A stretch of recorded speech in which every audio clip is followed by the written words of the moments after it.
Assalamualaikum warahmatullahi wabarakatuh.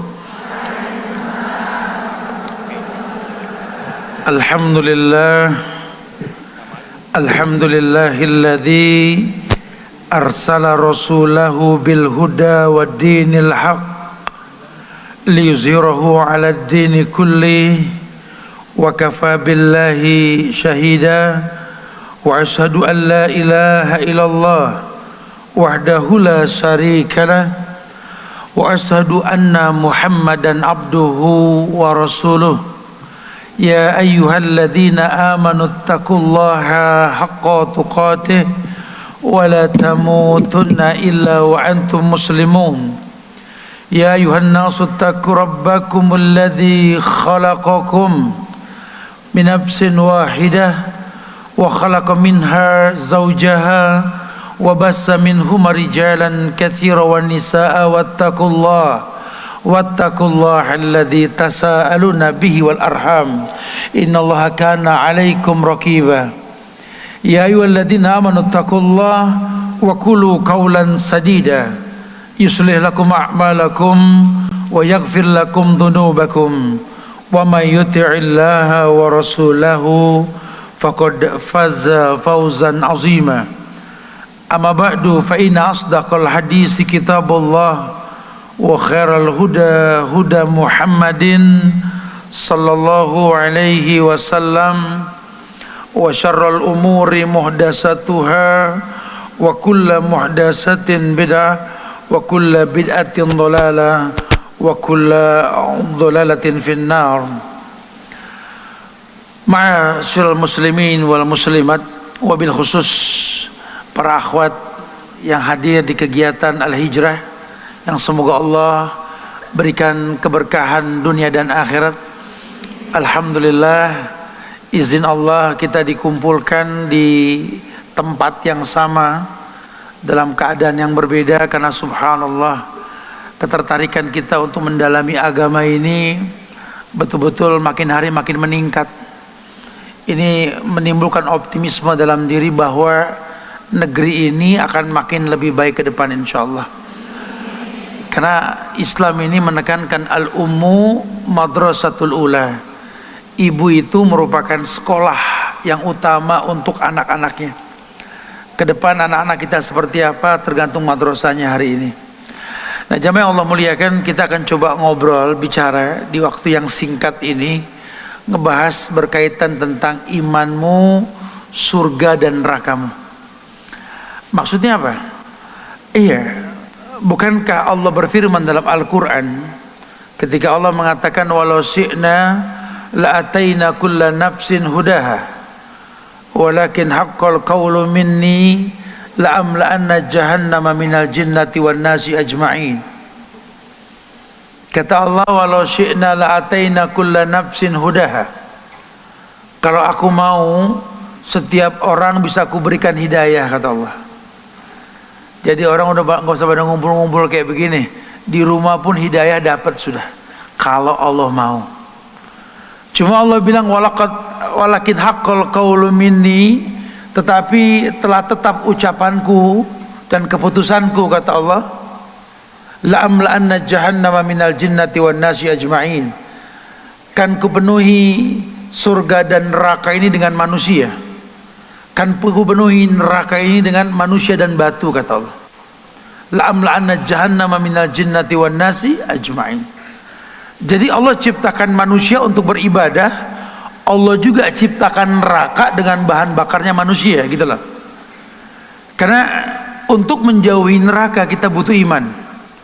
Seperti untuk masuk ke surga pun kita butuh iman. Stabilisasi iman ini sangat penting sekali. Karena ritual ibadah apapun tanpa landasan iman cuma sekedar gugur kewajiban. Udah terlalu banyak orang-orang yang beragama dengan perasaan. Udah terlalu banyak orang merasa menggugurkan kewajiban.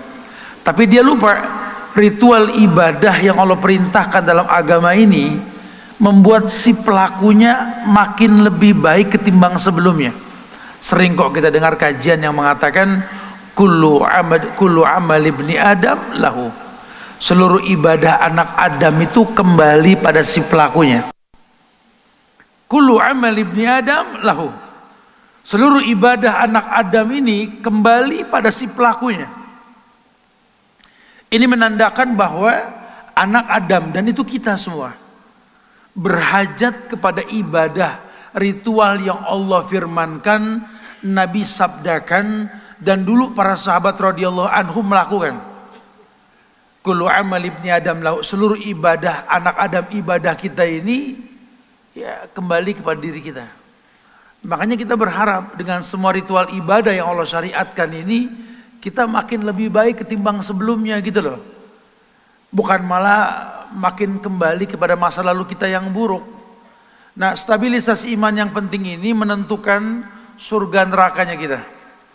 Makanya ulama menjelaskan sekian banyak pembatal-pembatal keimanan yang bisa membuat orang ini hilang kemuliaan dengan apa yang dia lakukan dalam bentuk pembatalan tadi. Akan sekedar diingatkan, yang pertama, orang itu bisa rusak imannya sehingga neraka akan dia masuki dan merupakan busro yang Allah kabarkan kepada si pelaku dosa dan seakan terhalang sorga untuknya. Yang pertama, betapa banyak orang yang beriman tidak ikhlas dalam melakukan ritual ibadah yang dia lakukan. Betapa banyak orang-orang yang menggugurkan hukum kewajiban tapi tanpa paham arti keikhlasan. Ini banyak. Di kita banyak yang seperti ini. Mereka mengerjakan ritual ibadah namun mereka enggak mengikhlaskan agama hanya untuk Allah. Padahal hampir semua buku ulama mengajarkan kita untuk melakukan keikhlasan. Mungkin sering dengar kata ikhlas, tapi kalau untuk paham ikhlas itu apa, enggak semua orang paham. Ya, orang menerjemahkan dengan bahasa yang gampang. Ikhlas itu apa sih? Ikhlas itu pokoknya rela. Aku sih ikhlas, aku sih rela gitu ya. Padahal ikhlas yang dimaksud di sini adalah mengkhususkan ritual hanya untuk Allah. Makanya di Al-Quran di surat Al-Bayyinah ayat 5, Allah mengkafirkan banyak orang yang beragama yang tak mengikhlaskan untuk Allah agamanya. Kata Allah, wa ma umiru illa liya'budullaha mukhlishina lahuddin. Mereka dikatakan kafir karena enggak mengikhlaskan agama hanya untuk Allah. Sementara kita sudah tahu, inna sholati wa nusuki wa mahyaya wa mamati lillahi rabbil alamin. Sering tat baca begitu, mas sering saya tat. Artinya apa bu? Wallahu alam. Inna sholati, inna itu tauqid. Kalau batang ditancap itu ina gitu loh. Jadi Allah mengatakan sesungguhnya orang harus mengatakan sholatku, sembelihanku, hidupku, matiku lillah, hanya untuk Allah. Orang bisa mengkhususkan hanya untuk Allah tentu karena tahu Allah. Lah ini banyak orang yang tahu Tuhannya Allah tapi bercabang hati, kok nggak mengkhususkan ibadah hanya untuk Allah? Karena dia tidak kenal Allah. Ayat mengatakan iyyaka na'budu wa iyyaka nasta'in. Karena kalau diterjemahkan iyyaka, hanya kepada kamu saja Allah, na'budu, kita ini semua beribadah, wa iyyaka, hanya kepada engkau saja, nasta'in, kami ini minta tolong. Tapi dipraktekinnya iyyaka na'budu wa dukun nasta'in gitu loh. Iyyaka na'budu wa mertua nasta'in, iyyaka na'budu wa besti nasta'in gitu loh. Kalau udah orang iyyaka na'budu, tolong iyyakanya nasta'in gitu loh. Jangan mendua hati. Kok sering mendua hati? Karena kurang dalam untuk mengenal Allah dengan benar. Udah terlalu lama lah kita ruku, sujud, i'tidal, iftiras, tahiyat, salam, sholat kita rutinkan ini ke Allah. Allah yang kita nggak kenal. Ini nggak main-main loh. Ustadz nggak lelah mengingatkan. Hafalin nama Allah. Masa bertahun-tahun hijrah, kajian di mana-mana, suruh sebutin nama Tuhan yang cuma 99, bingung. Siapa ya gitu loh. Gimana sih ya, tenang-tenang aja gitu loh. Banyak banget yang ngeker juga sama nih video pada nih. Kalau tanya nama Allah pada gak hafal. Tapi kalau ngomong insya Allah di mana? Belum kenal Allah bawa-bawa insya gitu. Jangan, hafalkan nama Allah. Bohong orang berbicara cinta pada seseorang yang dia tidak kenal tuh bohong. Apalagi sama Allah. Jangan gampang bilang cinta dan suka sama Allah kalau kita belum kenal Allah.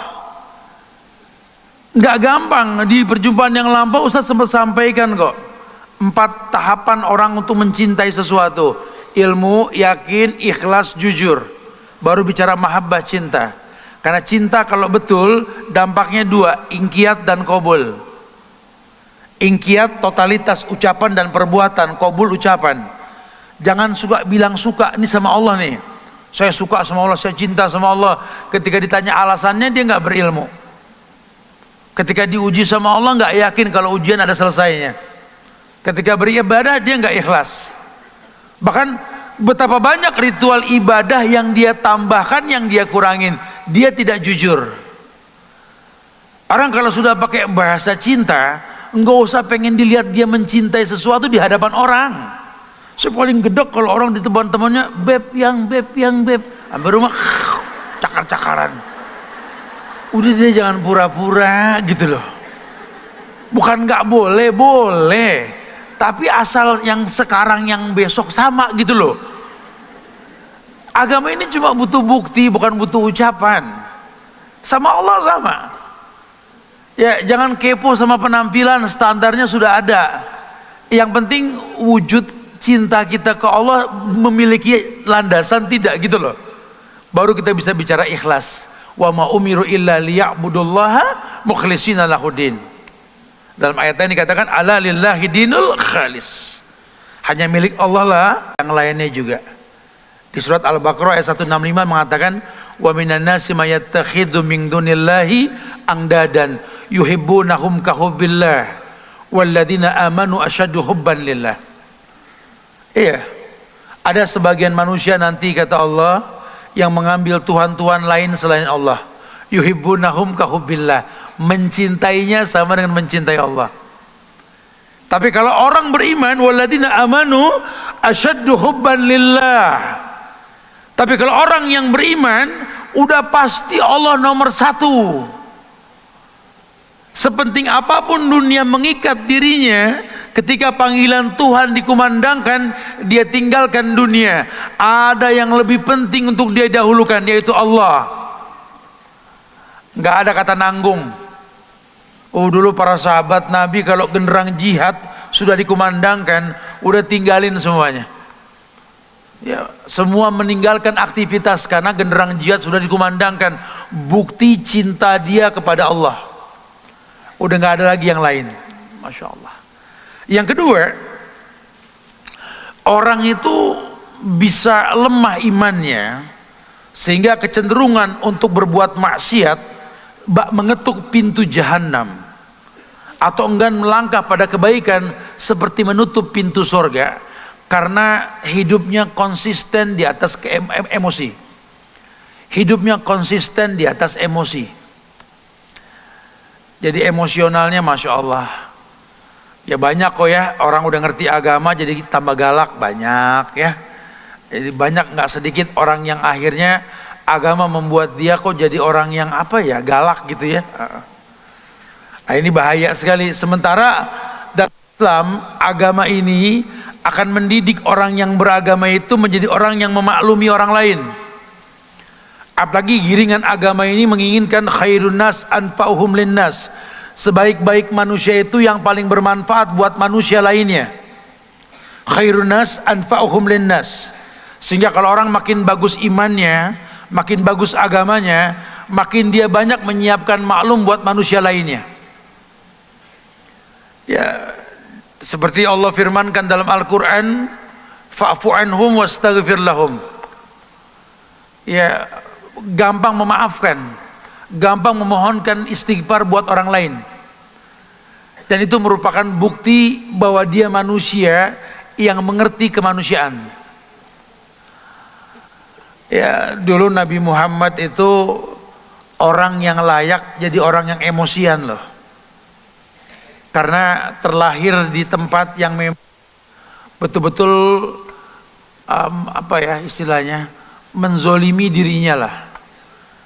Beliau terlahir dalam kondisi yatim, kemudian yatim piatu, kemudian dijaga oleh kakeknya, menikah dengan perempuan baik yang namanya Khadijah. Ya, kedua-duanya meninggal, amal husni, diambil sama pamannya. Pamannya juga meninggal, diintimidasi, dizolimi, disakiti. Tuh kalau dia jadi orang yang emosian mah wajar. Gedenya dipendelin, kalau Betawi bilang dipocelin mulu. Tapi kata Allah, fabima rahmati minallah lintalahum. Kalau bukan karena rahmat Allah ya Muhammad, kamu itu nggak bisa begini, pasti emosian. Karena rahmat Allah lah, Allah bikin kamu tuh legowo lah, hatimu lapang menyikapi ujian. Walau kunta fazzan ghalizal qalbi lan faddu min haulik. Karena dalam dunia dakwah ini Muhammad, kata Allah, kalau kamu emosi, ya kamu marah-marah, orang lari dari kamu. Walau kunta fazzan ghalizal qalbi lan faddu min haulik. Dalam bermuamalah, kalau kamu emosian, tegang, keras hati, orang lari. Gimana orang lari dari kita, kita mau memberikan manfaat? Nggak bisa. Makanya Muhammad kata Allah, fa'fu anhum, cepat berikan ampun, berikan maaf. Wastaghfir lahum, jangan sungkan minta ke Allah ampunan buat orang yang mengecewakan kamu.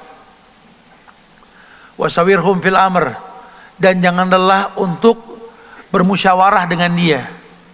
Artinya orang membuat kita kesel, kita boleh kesel, tapi jangan membiarkan dia membuat kita kesel terus gitu loh.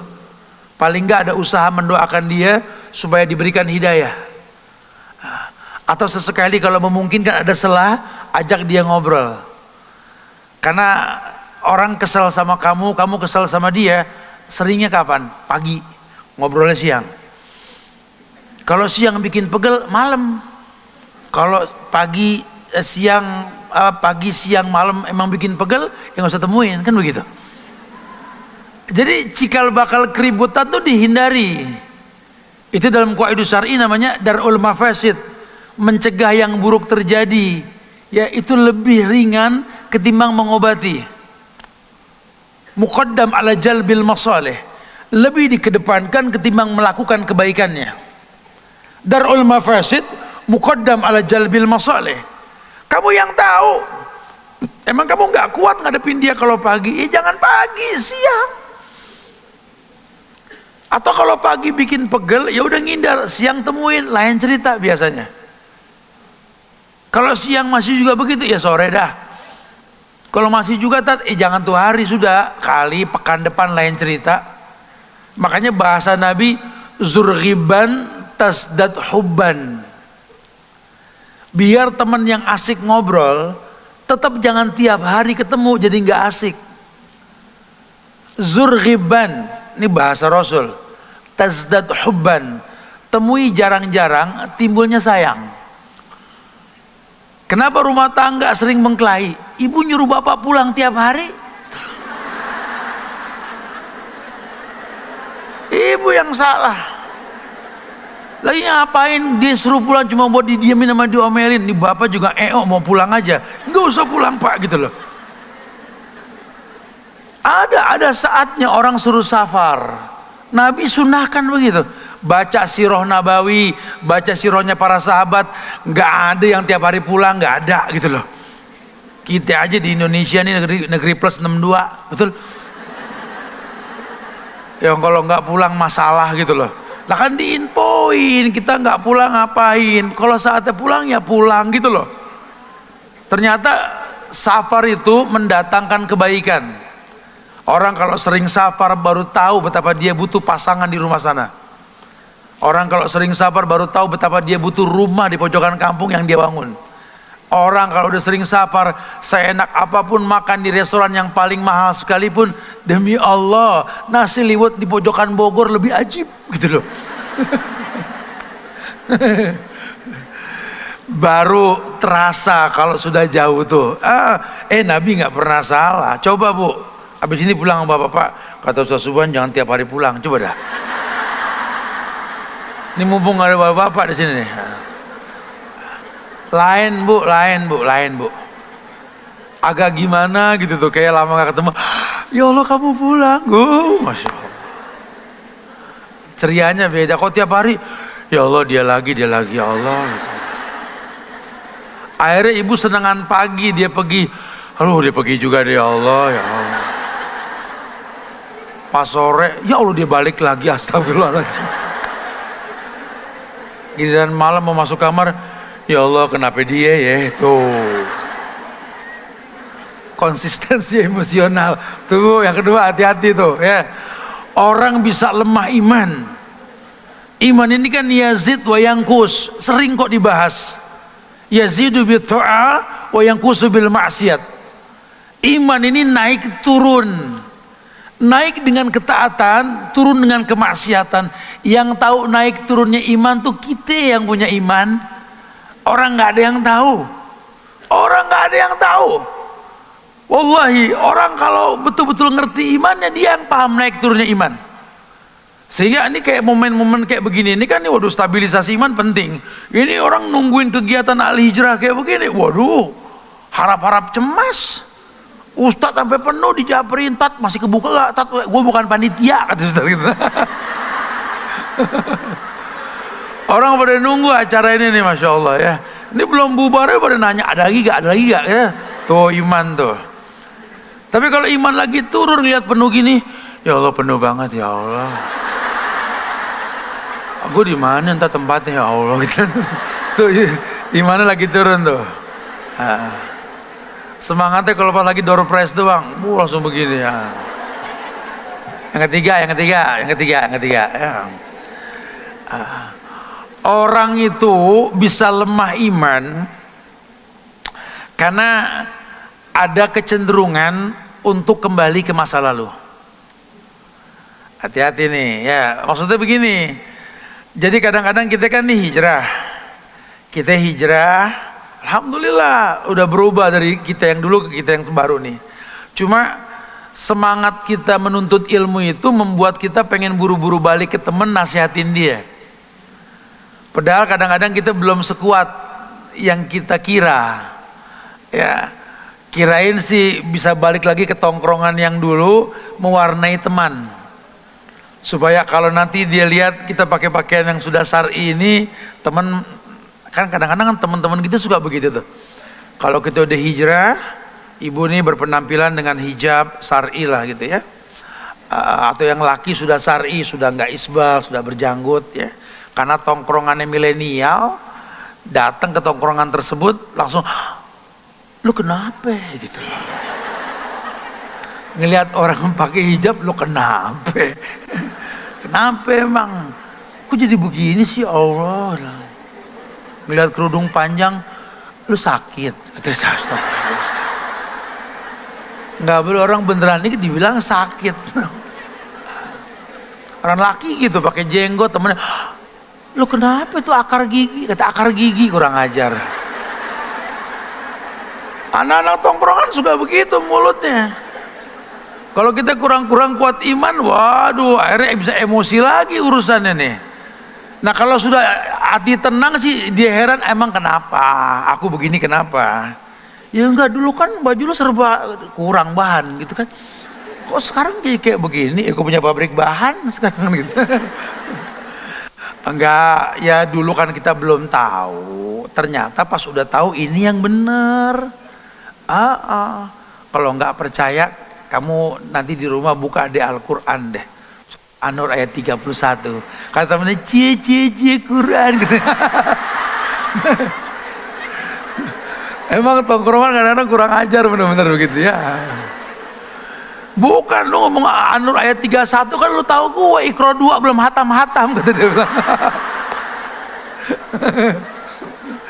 Ya enggak, di situ Allah bilang hendaknya kerudung menutup bagian dada. Aku tuh baru tahu ternyata ini yang bener. Ya alhamdulillah, doainlah biar istiqomah. Temennya nyaut kayak merek masjid istiqomah, ada-ada aja tongkrongan kadang-kadang gitu. Tongkrongan begitu. Kebayang kalau kurang kuat iman kita tuh dah tinggal gitu mulu kan. Kalau biasa nongkrong sih ya nggak ngaruh kali ya, biasa canda tawa tuh biasa. Cuma kalau kurang kuat iman cenderung ke masa lalu. Akhirnya yang diobrolin dosa di masa lalu, sementara Islam ini nyuruh kita ini bertobat, nyuruh kita bertobat.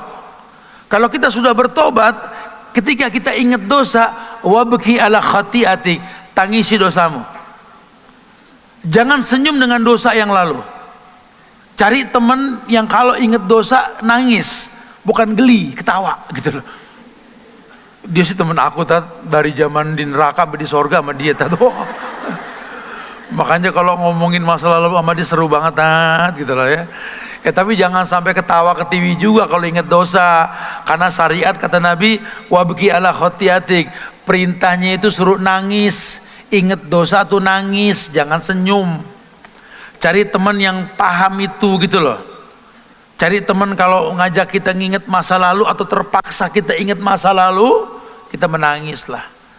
Ya, kita warawiri dulu zaman kita sekolah, zaman baru-baru ada keong emas dulu kan di sini, Taman Mini. Ya, tahu tahun berapa lupa tuh ya. Kalau ingat ya Allah, iya dulu ya. Ingat di sini dulu nih kita juga nonton belum syar'i bajunya ya. Sekarang udah kumpul di bagian lain dari Taman Mini ini. Sekarang kumpul dengan kondisi yang lebih syar'i. Ya Allah, alhamdulillah ya Allah. Kalau ingat dulu aku sama keong mirip gitu lah. Sama-sama begitu jilbabnya gitu. Ada ciput. Kalau sekarang lebih syar'i, alhamdulillah. Ya ingat dulu sedih, jangan menggampangkan masa lalu. Wah, jangan. Kita kalau ingat dulu sedih, ya astagfirullahaladzim ya. Kalau ingat teman-teman masa lalu kita udah atu-atu hilang, diambil Allah, betul? Kita masih dikasih umur panjang, bisa kumpul di sini sampai kayak begini banyak ya Allah. Ini kalau sekarang terjadi kiamat kan kita di sorga semua nih, ya. Mau kiamat sekarang?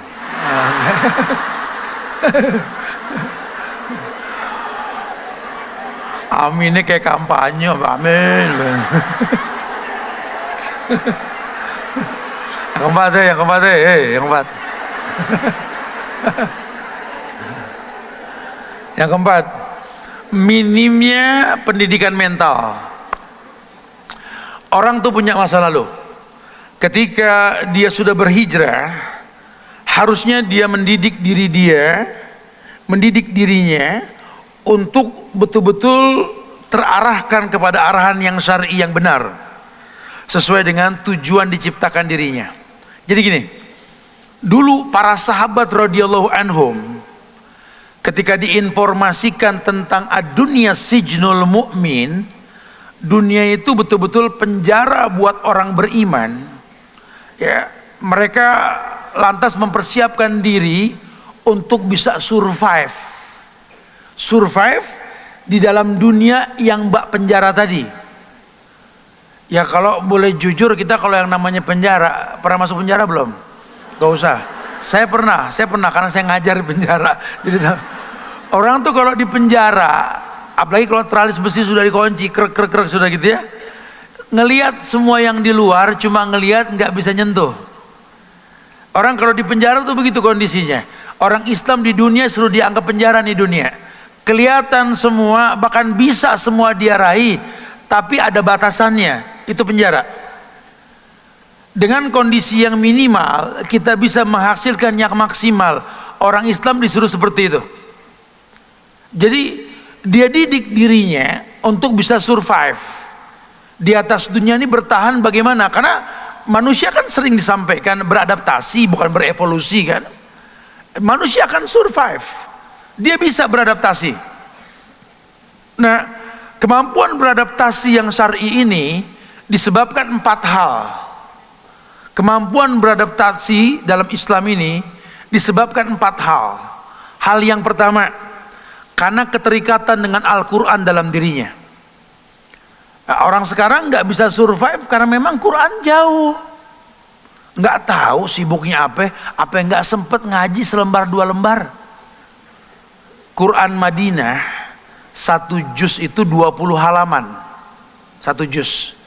Kalau Quran kita, Quran Kudus yang di mukodimanya ada mulut nganga, itu tuh makhrijul huruf itu ya, itu dibikin ain bukan juz, karena per ain itu selembar. Ulama dulu tahu orang kita nggak bakal kuat ngaji sejuz, masalahnya macam-macam, karena kondisinya nggak seperti di Arab, pronunciation-nya juga bisa beda dengan orang Arab.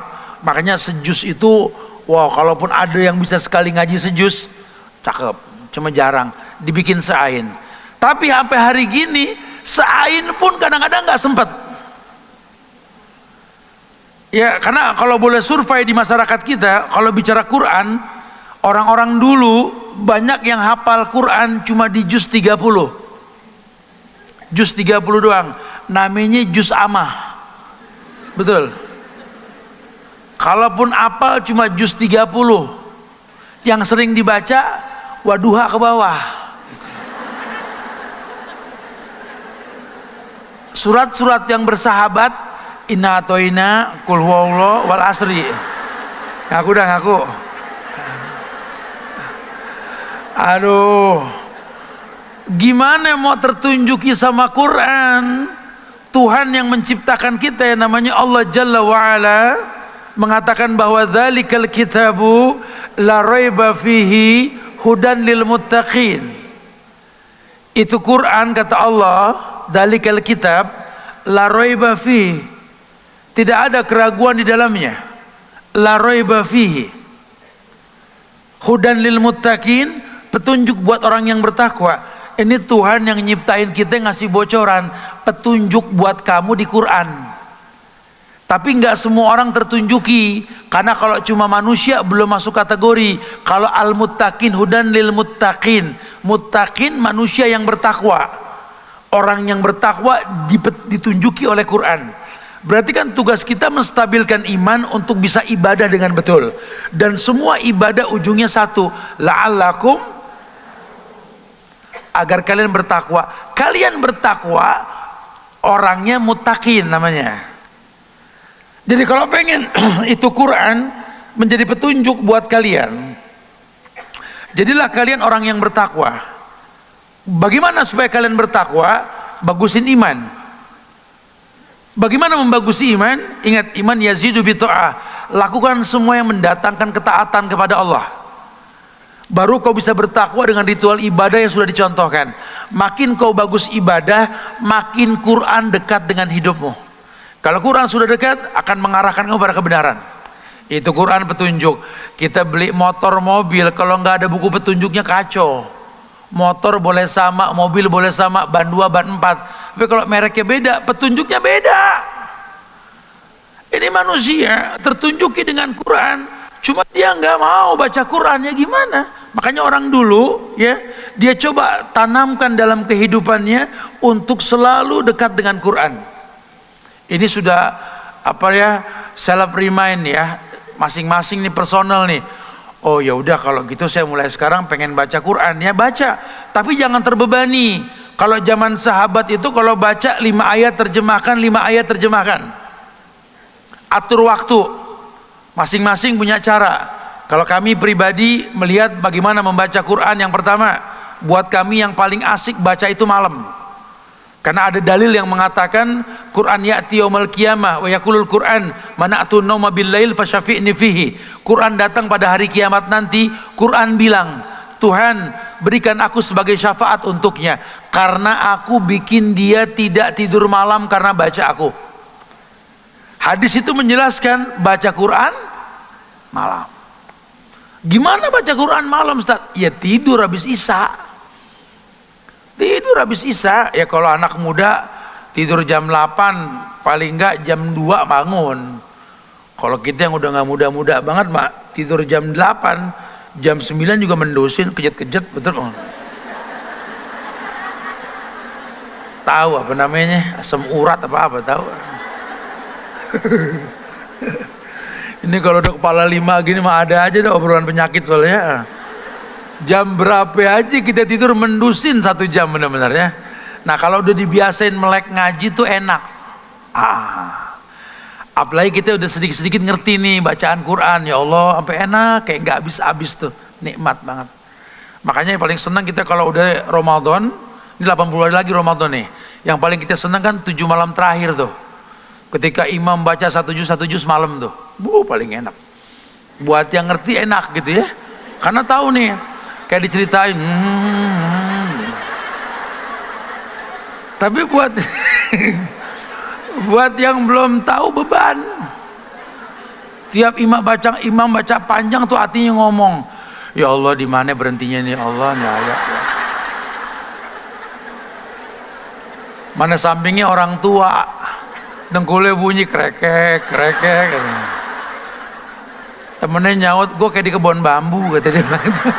Batal sholatnya. Wallah nikmat betul-betul. Ya kalau tahu tuh nikmat, tapi ya nanti pelan-pelan bisa asal dirutinin. Maka dalam 1 hari jangan sampai nggak baca Quran ya. Masya Allah. Kemudian konsistensi yang keduanya itu apa? Mereka menanamkan sunnah, belajar sunnah. Karena fitnah agama ini bid'ah. Fitnah agama ini bid'ah. Bagaimana orang bisa tahu bid'ah kalau nggak paham sunnah? Kalau dibalik kita belajar bid'ah, akhirnya kita bakal bilang tuh bid'ah sunnah. Tapi dengan kita mendalami sunnah, kita akan tahu betapa bid'ah itu dolalah. Dengan kita belajar sunnah, kita akan tahu bahwa yang namanya bid'ah dolalah. Yang namanya bid'ah dolalah. Kullu bid'ah dolalah. Setiap bid'ah itu sesat. Bahkan di surat An-Nisa ayat 115 itu Allah mengatakan, wa may yushakkikir rasula mim ba'di ma tabayyana lahul huda wa yattabi' ghaira sabilil mu'minin nuwallihi ma tawalla wa nuslihi jahannam wa sa'at masirah. Orang yang bertolak belakang dengan sunnah Rasul setelah dijelaskan petunjuk malah mengikuti yang orang beriman gak lakukan, kata Allah, nuwallihi ma tawalla, kan kupalingkan dia sejauh mungkin. Tapi kalau dengan dia paham sunnah, orang nawarin bid'ah, dia akan bilang, kok beda? Kan di hadis Nabi bilang begini, kok kamu begitu? Enak. Tapi kalau kita nggak paham sunnah, orang nawarin bid'ah, ya kita mah iya-iya aja. Apalagi modal sumpah, bukan modal dalil. Bener, wallahi bener. Serius Ustaz, temen aku tuh nggak mungkin bohong, dia bilang wallahi. Agama ini bukan wallahi, agama ini dalil. Tinggal bilang di Quran ayat berapa, di hadis riwayat siapa, itu agama. Bukan modal sumpah. Bener, aku nggak bohong deh. Wallahi, wallahi. Suruh belajar sunnah. Yang ketiga, ya, mengikuti adab dan akhlaknya orang-orang Arab. Adab dan akhlak orang-orang Arab. Kan di kita dibikin fobia Arab. Ini pakai hitam-hitam, pakai hijab, pakai cadar, lu kayak orang Arab, digituin. Padahal dengan begini kan syar'i, betul kan? Nggak usah bawa-bawa Arab. Memang nabinya orang Arab, syariat turun di Arab. Tapi nggak ada satupun ayat dalam Al-Quran ya ayyuhal Arab, kagak ada. Yang ada ya ayyuhan nas, ya ayyuhalladzina amanu, ya ayyuhal muslimun. Ya, nggak ada ya ayyuhal Arab, nggak ada. Karena agama ini bukan buat orang Arab. Tapi satu bukti, Arab yang jahiliyah jadi baik karena agama. Apalagi kita di Indonesia yang nggak seburuk jahiliyahnya Arab, harusnya lebih baik.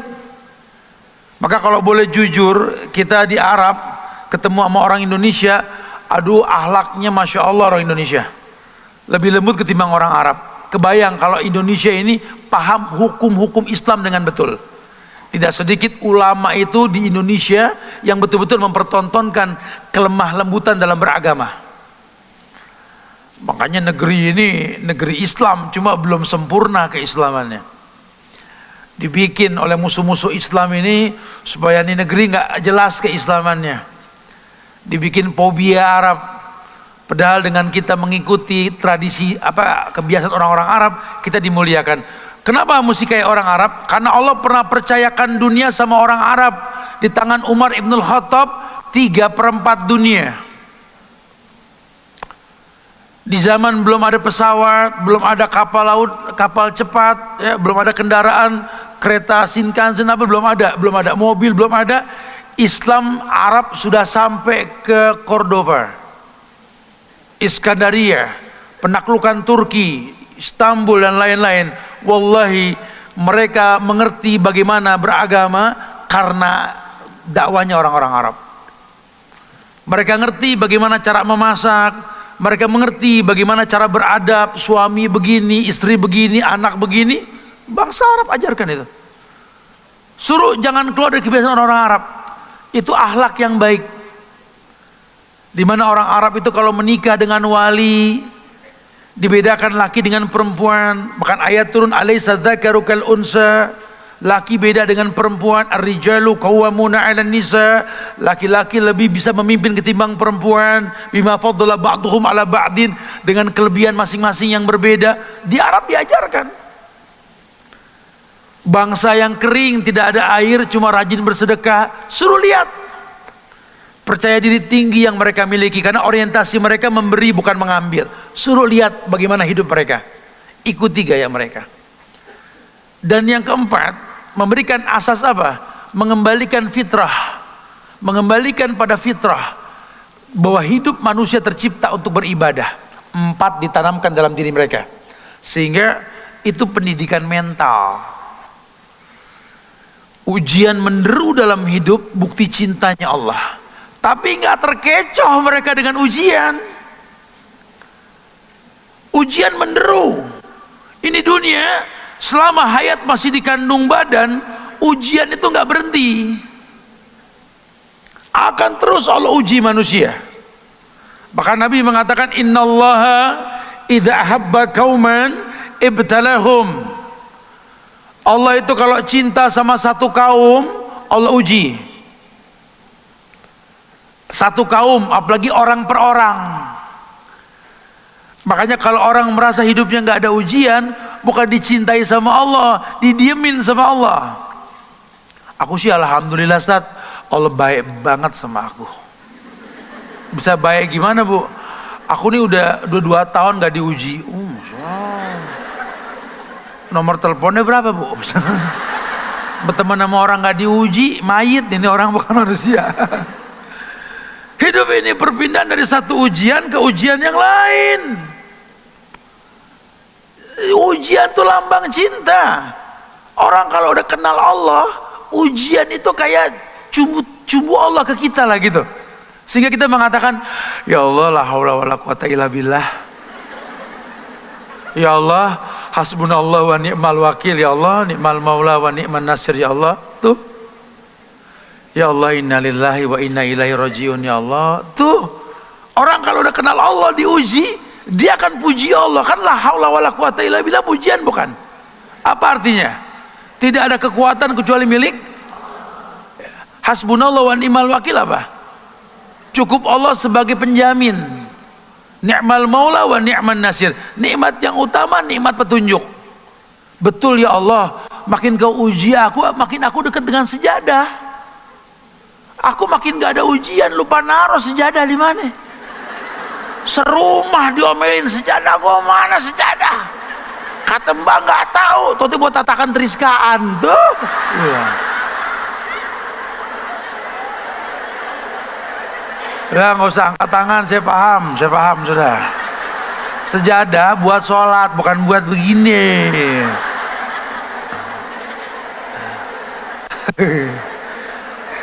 Eh, dia yang naruh, dia yang lupa. Tuh Bu, ya dengan begitu kita bisa jaga diri tuh. Makanya 4 hal tadi, Quran, Sunnah yang diperdalam, kemudian mengembalikan kepada tradisi Arab, fitrah yang tercipta kita untuk beribadah, itu diaplikasikan dalam seharian itu bersungguh-sungguh dalam melawan hawa nafsu. Dia udah tertunjuki, dia nggak takut ngadepin dunia, dia bermuamalah sama siapa saja karena punya modal. Modalnya Quran, modalnya Sunnah, modalnya da'bus solihin, orang-orang Arab yang soleh, dan modalnya fitrah dirinya tercipta untuk beribadah. Ayo gaul, ayo nongkrong, ayo yang asik. Tapi ketika kewajiban memanggil dia, nggak terwarnai dia, nggak terwarnai. Ada saatnya kita betul-betul menyiapkan diri kita hanya untuk Allah, karena kita milik Allah. Ada saatnya kalau saya sama teman-teman biker suka touring kemana tuh, saya sengaja bawa mereka untuk merasakan betapa indahnya touring, nikmatnya kajian. Saya bilang dengan 1000 cibiran yang masuk kepada kita, nggak apa-apa, kita jalanin bro, jalanin. Mereka nggak ada yang tahu kan, kalau biker ini kalau lagi touring malam, sempat bangun malam, dia nggak tahajud karena sedang safar, tapi dia nggak berhenti witir. Padahal nggak tahu kalau mereka berjamaah sholat. Tidak sedikit mereka penghafal Quran sekarang, sehingga mereka tahu senikmat-nikmatnya touring ketika azan berkumandang. Kadang motor kita jadi sutroh buat kita ketika Islam sampai kepada mereka. Apalagi yang nggak kayak mereka gitu loh, yang nggak di lapangan, harusnya lebih dekat dari Allah. Apalagi perempuan, ketika Allah mengatakan waqarna fi buyutikunna, rumah tuh lebih baik buat perempuan. Yang ngomong Allah nih, rumah lebih baik buat perempuan, sehingga dikatakan sebaik-baik perempuan yang paling betah di rumah. Sebaik-baik perempuan, gak usah main lihat-lihatan, diem aja udah gitu.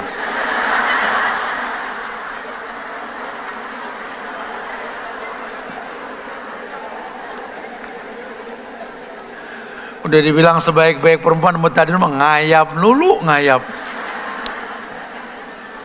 Kalau ngomong aku nih bidadari surga, ngayap mulu.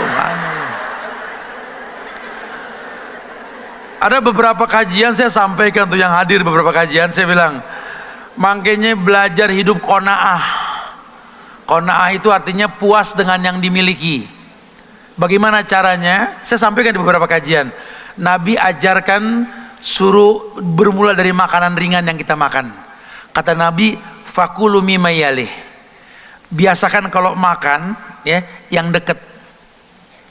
Jadi artinya kalau kita makan nih pagi nih, kita makan nasi uduk ya, dicetakin nasi padang pakai bawang goreng gitu ya, ada bihun, ada tempe manis, ada telur diiris gitu, ada sambal kacangnya dah gitu.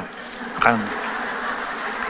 Ya, tuh yang diomongin yang deket aja, enak, sambal enaknya, ada empingnya, gitu. Sebenarnya, jangan kalau udah ada di situ yang diomongin yang lain, kalau ada soto enak nih.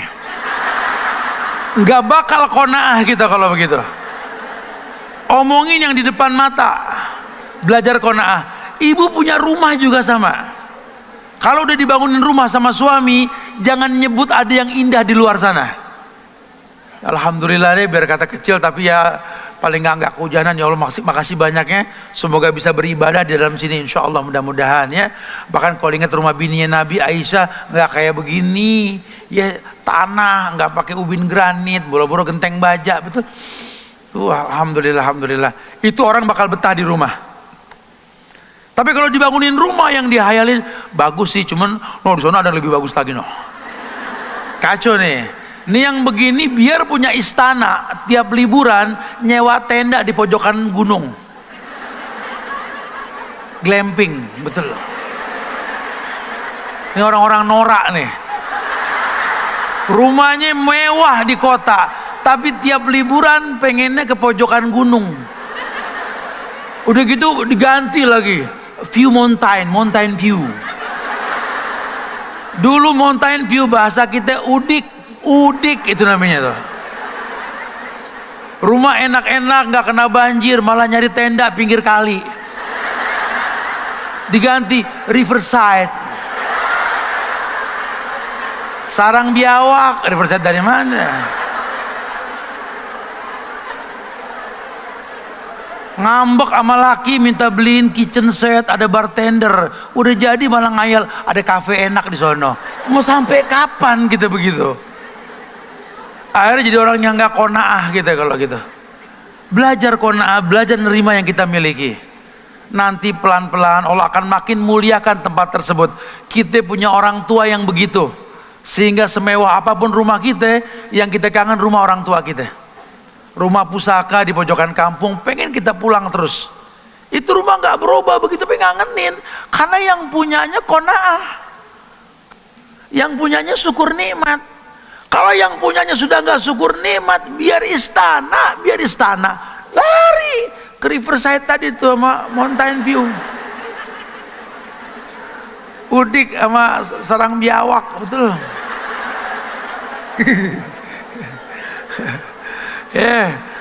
Hati-hati nih, jangan nih. Jaga yang 5 waktu tuh. Membiasakan diri baca Quran, sholat malam, kalau nggak safar tahajud, kalau lagi safar witir jangan putus ya. Masya Allah. Saya kadang-kadang suka, pengen saya jelasin ke banyak orang nih. Saya punya teman-teman yang dianggap buruk karena memang biker mereka.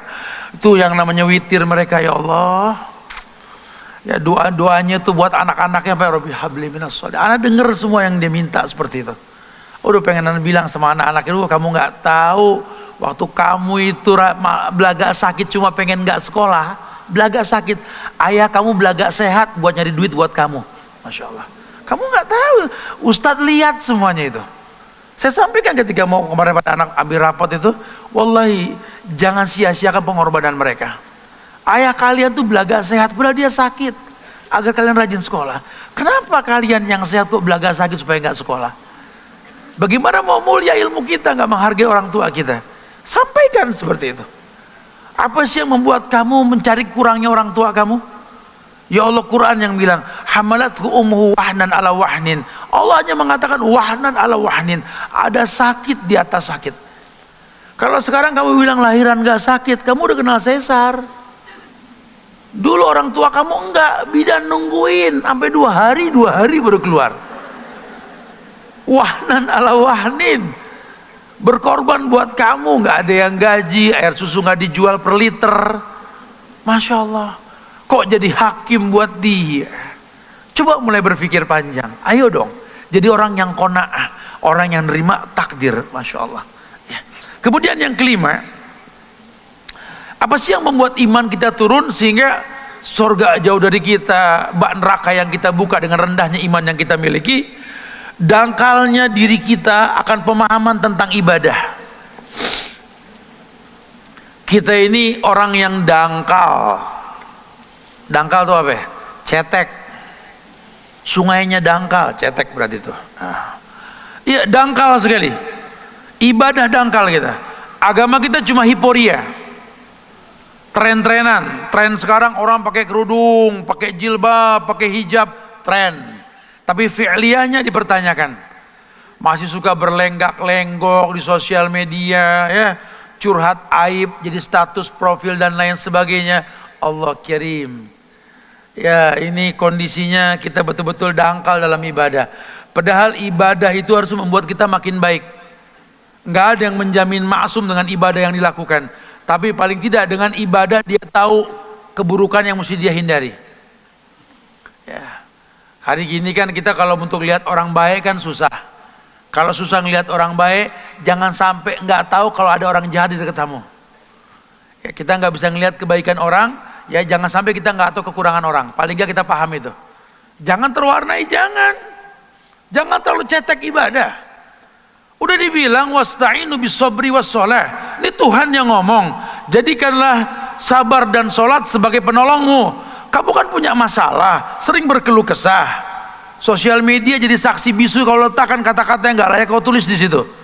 Coba kamu lupa Tuhanmu bilang sabar, sholat. Bukan mengekspos masalah. Sabar, udah tat sabar aku tat enggak sabar nggak ngegas gitu loh. Sabar tapi nyurung, aku sabar tapi nyurung ya nggak sabar. Orang kalau sabar itu as-sabru kas-sabri, dia paham sabar tuh pahit kayak jadam.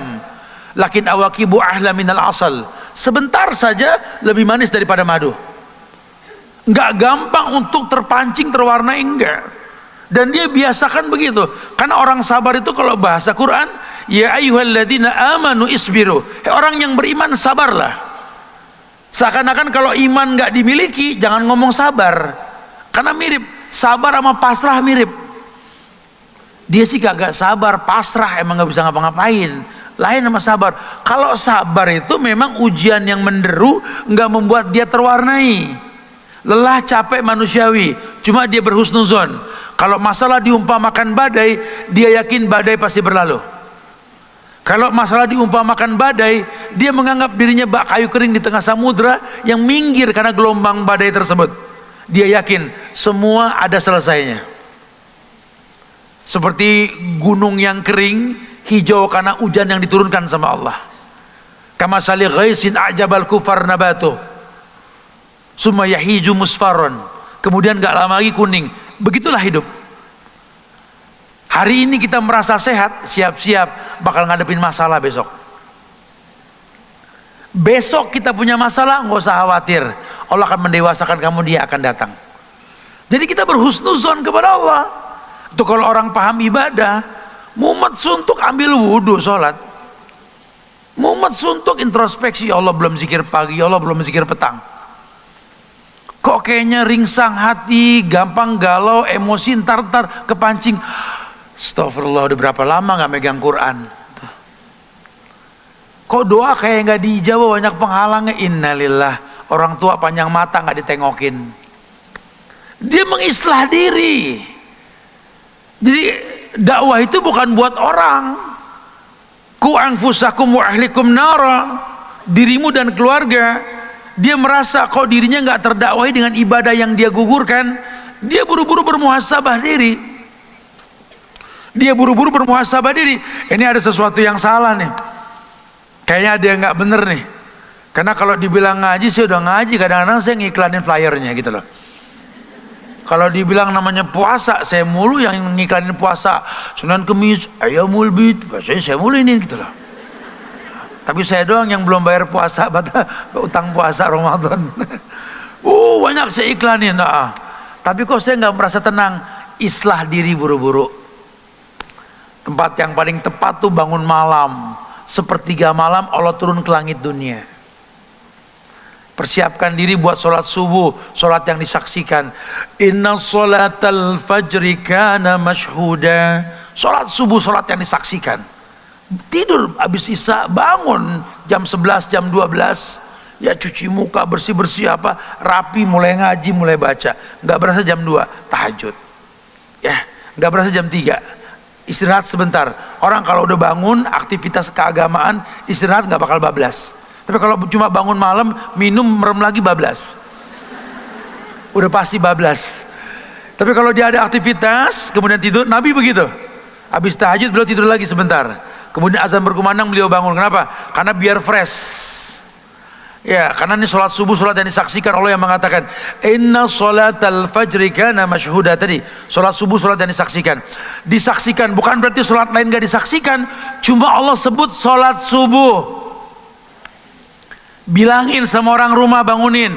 Allah nyaksiin sholat subuh, bangun. Syukur-syukur jadi kebiasaan orang rumah. Sebelum subuh bangun, mandi. Seger, sikat gigi apa semua rapi, azan berkumandang, sholat qobliyah di rumah, jalan kaki ke masjid, sholat berjamaah di masjid, zikir hingga terbit matahari, kemudian rasakan pada hari itu nikmatnya berkah pagi yang Allah berikan. Itu jangan jadi musiman, tapi rutinitas. Biasakan, Allah akan berikan keberkahan buat kita nanti insya Allah ya. Jangan dangkal pemahaman tentang ibadah.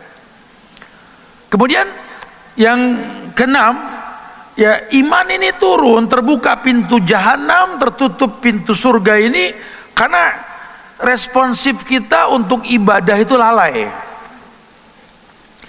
Lalai melaksanakan ibadah sehari-hari. Makanya cepet-cepet apalin zikir pagi petang, diapalin. Bertahun-tahun baca tuh buku nggak apal-apal, astagfirullahaladzim. Dari buku tuh lempeng-lempeng sampai lecek-lecek, sampai ina titik udah mulai hilang, tas itu udah mulai hilang. Ya, diapalin, baca, lihat terjemahannya. Masa 5 tahun nggak hafal, kelewatan ah. Ya, kalau udah hafal tuh kita nggak ada beban, sehingga pagi itu mau sambil masak, sambil ngulek, asal nggak di WC ya. Asbahna wa asbahal muluk lillah walhamdulillah. Allahumma bika asbahna wa bika amsayna. Boleh nggak apa-apa. Bapak juga asbahna wa asbahal muluk lillah walhamdulillah, boleh di mulut enak. Kayak kita udah hafal surat As-Sajadah sama Al-Muluk. Kan kalau kita bayangin nih, Ustaz, aku tuh pengen tidur tenang, nyaman, bangun juga fresh, zikir. Zikirnya apa Ustaz? Diajarin sama Ustaz. Yang pertama baca ayat kursi, yang kedua Al-Ikhlas, Al-Falaq, An-Nas 3 kali. Kemudian jangan lupa baca Qul Ya 4 kali, boleh, itu sunnah. Atau jangan lepas baca yang pertama Al-Muluk, kedua As-Sajadah. Kapan tidurnya Ustaz? Gitu kan.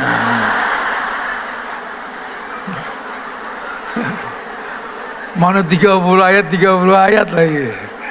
Ya kalau udah hafal maka agak ambil bari melok guling. Alif lam mim tanzilul kitab, enak As-Sajadah ya. Apa tabarakalladzi biyadihil mulk, enak, bisa. Intinya nggak ada beban. Makanya jangan lalai gitu tuh, dirutinin. Insya Allah bisa karena biasa. Apalagi itu kan huruf Arab. Quran jelas, yasarnal Qur'ana lidzikri, kami mudahkan Quran untuk dibaca, untuk dihafal. Allah yang bilang. Ucapan dengan tulisan sama, nggak ada bedanya. Kita kadang-kadang bahasa Inggris yang tulisan sama ucapan beda bisa hafal. Yo, lagu-lagu barat yang susah bisa hafal, lagu-lagu apalah Korea habis pada hafal. Padahal tulisan sama omongan beda. THE dibaca de, itu kan THE de kan. Uncelek dibaca angkel kan, bisa hafal. Kalau Quran enggak, makanya tinggal rutinitas bacanya lah ya, masya Allah. Yang ketujuh, nah ini kadang ini udah mulai hilang nih. Iman itu bisa pudar, bisa hilang karena sedikit menuntut ilmu. Ini kayak gini nih mesti kita rutinin nih. Alhamdulillah teman-teman Masjid Ta'lim Al-Hijrah mengadakan rutinitas seperti ini, alhamdulillah ya. Semoga ada rutinitas lah, insya Allah manfaat. Begitu pula kami juga sudah mulai membuka golden age ya, buat orang-orang yang sudah punya waktu emas untuk belajar, baik berkaitan dengan usia maupun waktu yang luang untuk bisa belajar. Kita sudah buka rutin tiap bulan, cuma mungkin kemampuannya belum banyak, baru 51, 53, karena kita baru bisa beli kasur untuk itu 53. Mudah-mudahan yang akan datang bisa lebih nanti, insya Allah, mudah-mudahan. Tapi intinya memfasilitasi orang untuk belajar. Karena apa? Sedikit menuntut ilmu ini akan mengurangi iman yang kita miliki. Bahkan makin jarang kita nuntut ilmu, makin pudar ilmu kita. Di surat Al-Mujadilah ayat 11, Al-Mujadilah ayat 11, Allah berfirman, yarfa'illahu alladhina amanu minkum walladhina utul ilma darajat. Di Al-Mujadilah ayat 11 ini Allah mengatakan derajat kita itu akan terangkat karena kita menuntut ilmu. Derajat dalam artian umum. Suami punya wibawa di rumah, istri menjadi pakaian buat pasangannya, madrasah buat anak-anaknya, jabatan yang tinggi di perusahaan di mana dia bekerja, usaha yang digampangkan. Yarfa'illahu alladhina amanu minkum walladhina utul ilma darajat. Orang kalau udah rajin menuntut ilmu, Allah angkat derajatnya insya Allah. Makanan boleh sama, baju boleh mirip, bahasa kita pun sama, tapi derajat kita bisa beda. Kenapa? Karena menuntut ilmu. Wah, alhamdulillah kita tinggal di zaman yang nuntut ilmu tuh gampang banget sekarang. Ya, kita nggak bisa live, kita bisa online. Kita nggak bisa offline, kita bisa online. Ya, kita nggak bisa nyatet, kita bisa ngetik. Ngetik nggak bisa touchscreen, masih nggak bisa rekam. Ini zaman gampang banget ini. Nggak ada yang susah. Yang penting rujukannya jelas. Allah bilang yarfa. Yarfa itu kalau dalam grammar sifatnya continuous tense, mudhari'. sedang dan selalu. Artinya Allah selalu mengangkat orang-orang beriman yang mau menuntut ilmu di antara kalian. Jadi kalau mau diangkat derajat, kamu nuntut ilmu. Kamu punya masalah, nggak pengen stuck hidup, nuntut ilmu. Jangan diem di rumah. Punya masalah diem, ya nggak bisa selesai urusan. Ada usaha untuk keluar. Kadang-kadang dengan begini kita dengar, oh kejawab deh, gitu loh. Kok Ustaz tahu banget kayak masalah gue semua tuh ya, gitu loh. Jangan-jangan dibocor, enggak, itu mah perasaan situ aja ya. Kadang-kadang kita kalau belajar begini nih emang suka kayak kesinggung, ya, kayak kesindir. Ya jangankan jamaah yang mendengar, ustadznya aja yang nyampein kadang-kadang dia ngomongin diri sendiri nih, kadang-kadang begitu gitu loh.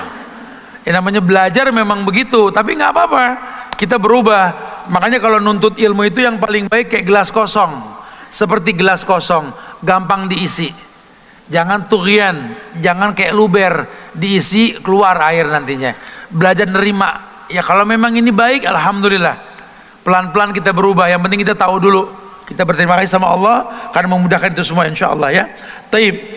Kemudian juga bahkan di surat Al-Imran ayat 18 Allah berfirman, Al-Imran 18, syahidallahu annahu la ilaha illa huwa wal malaikatu wa ulul ilmi qa'iman bil qisth la ilaha illa huwal azizul hakim.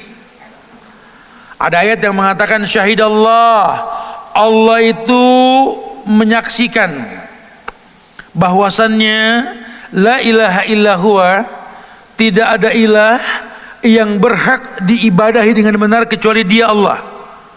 Wal malaikatu wa ulul ilmi qa'iman bil qisth, di mana para malaikat, orang-orang yang berilmu juga menyatakan demikian. Tidak ada ilah yang berhak diibadahi melainkan Allah yang maha perkasa lagi maha bijaksana.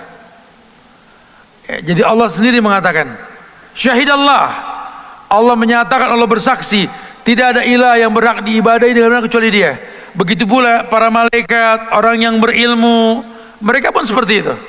Artinya bertauhid. Dengan menuntut ilmu kita bisa mengesahkan Allah. Kalau kita sudah mengesahkan Allah, hidup ini gampang. Hidup ini kalau udah mentok, la haula wala quwata illa billah, biar Allah yang kerja. Ya mama sudah berusaha nak, ngomong sama anak nih, mama sudah berusaha nak ya, mama sudah pilih pasangan yang baik, kemudian mama hamil dengan cara yang baik, melahirkan kamu dengan cara yang baik, membesarkan kamu dengan pendidikan yang baik nak. Ke depan kamu seperti apa? La haula wala quwata illa.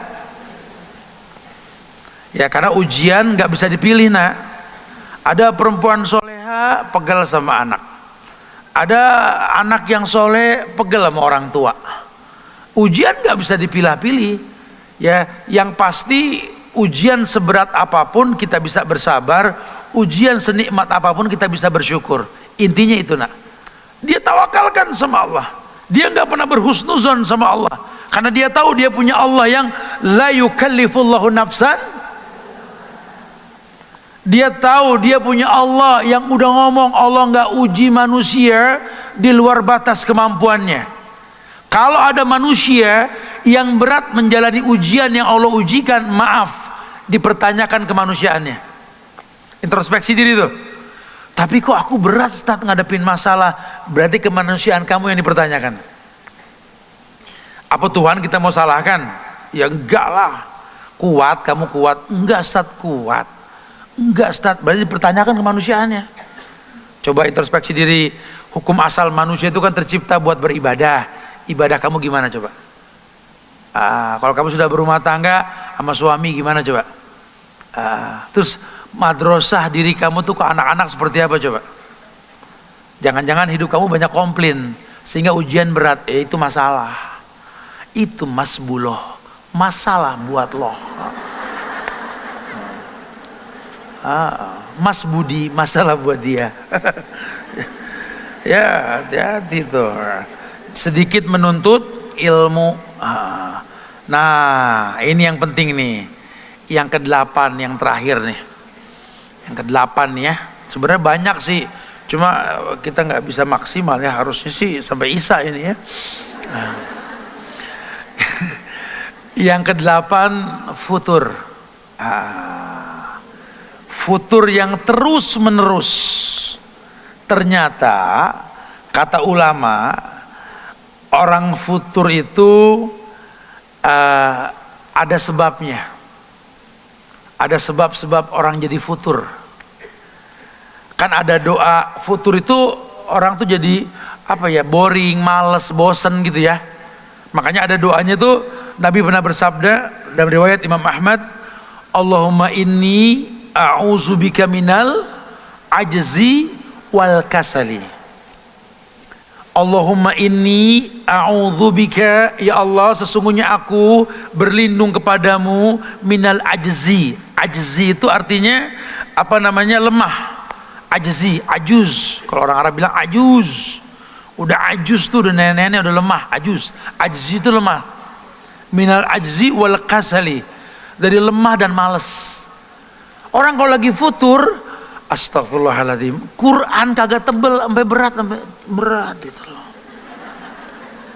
Kalau lagi rajin, masya Allah ya, futur bikin lemah. Masjid samping rumah nggak nyampe, goes sepeda 20 kilo, nafsuin gak tuh? Kalau cerita tat, anak nih sama teman-teman habis goes nih tat ke kota sebelah, masya Allah 45 kilo tat, masya Allah. Masjid sebelah rumah nggak nyampe. Sehat apanya tuh? Bahaya sekali.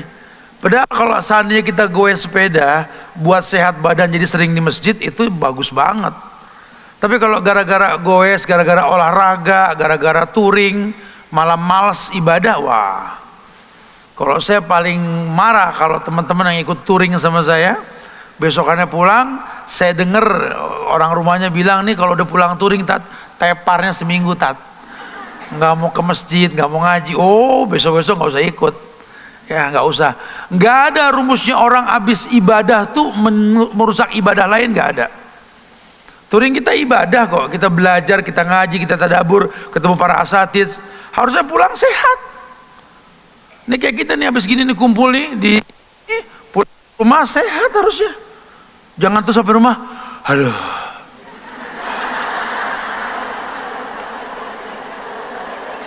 lakinya pulang, kamu nggak bikin kopi apa bikin minuman?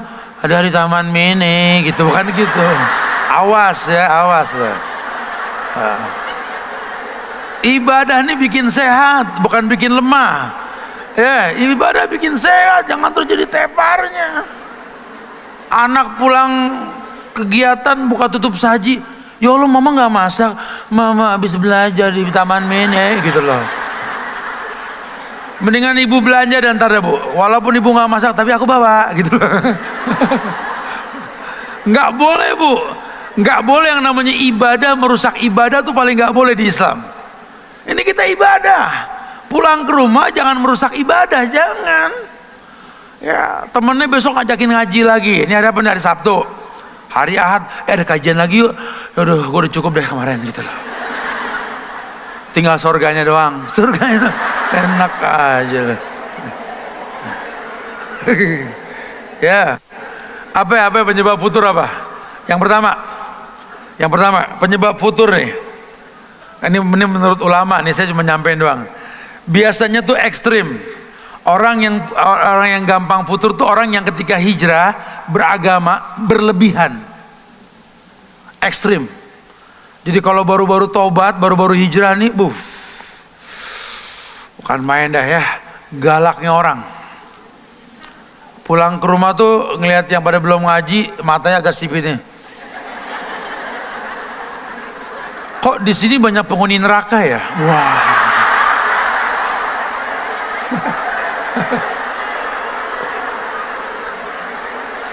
Ini orang minta dipopiok palanya kali ini. Jangan lebay. Baru tobat 3 hari udah kayak penghuni sorga. Nah, hati-hati tuh yang begitu-begitu tuh bahaya tuh. Terus galak ya. Udah pernah dengar kajian jadi senior hijrah. Ikhwan kibar, ukhti kibaroh. Bukan ustadz kibar udah. Kalaupun ngaji dengar ustadz tuh sampai begini. Temennya bilang serius banget. Gue lagi lihat ustaz salahnya di mana nih. Wah. Bahaya nih yang begini, bahaya nih. Jangan kita nuntut ilmu itu bukan litumari bihil ulama, bukan buat nyari salah ulama, bukan. Nggak boleh. Mentahkik boleh. Mungkin ustaz khilaf, salah, ustaz apa ustaz? Tadi anda dengar gini-gini ustaz, ini jazakallah, kasih masukan. Bukan terus merasa gue sih pernah denger ini, gitu lah. Lo belum kan? Yang khusyuk, ketemennya gitu. Dianya merasa senior, jangan. Hati-hati jika bakal futur tuh. Yang kedua, untuk yang mubah berlebihan. Berlebihan dalam masalah yang mubah. Contoh apa? Nih, sekarang pakai baju hitam. Tapi nggak harus hitam juga kali, gitu loh. Karena hitam kan mubah. Ada warna lain yang dihilafkan cuma putih sama ulama. Buat perempuan keluar rumah. Buat keluar rumah aja. Di rumah pakai putih mau main pocong-pocongan, dokter-dokteran, boleh, nggak apa-apa. Yang nggak boleh cuma keluar. Jadi jangan dibilang ya Allah nggak boleh putih, boleh di rumah boleh. Tiap anak sini mama periksa jadi dokter gitu, jadi dokter boleh, boleh bu. Dan nggak harus hitam, kan baju banyak, warna banyak ya.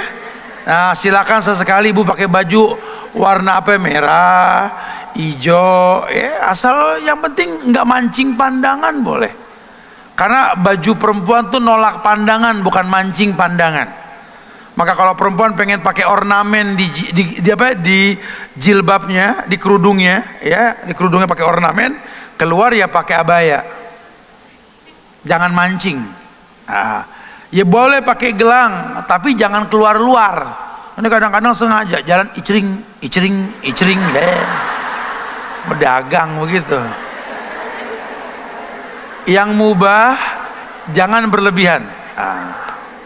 Nanya mulu, cering, Ustaz, tanya Ustaz. Mau nunjukin hari ini emas naik harganya.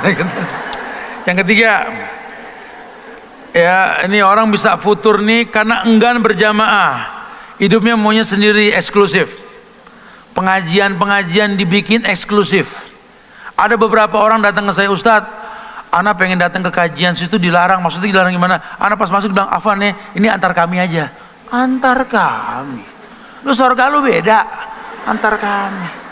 Lain kalau daftar Prabaya beda kali ya, memang didaftar karena tempat yang terbatas. Hati-hati nih, banyak yang kayak begini.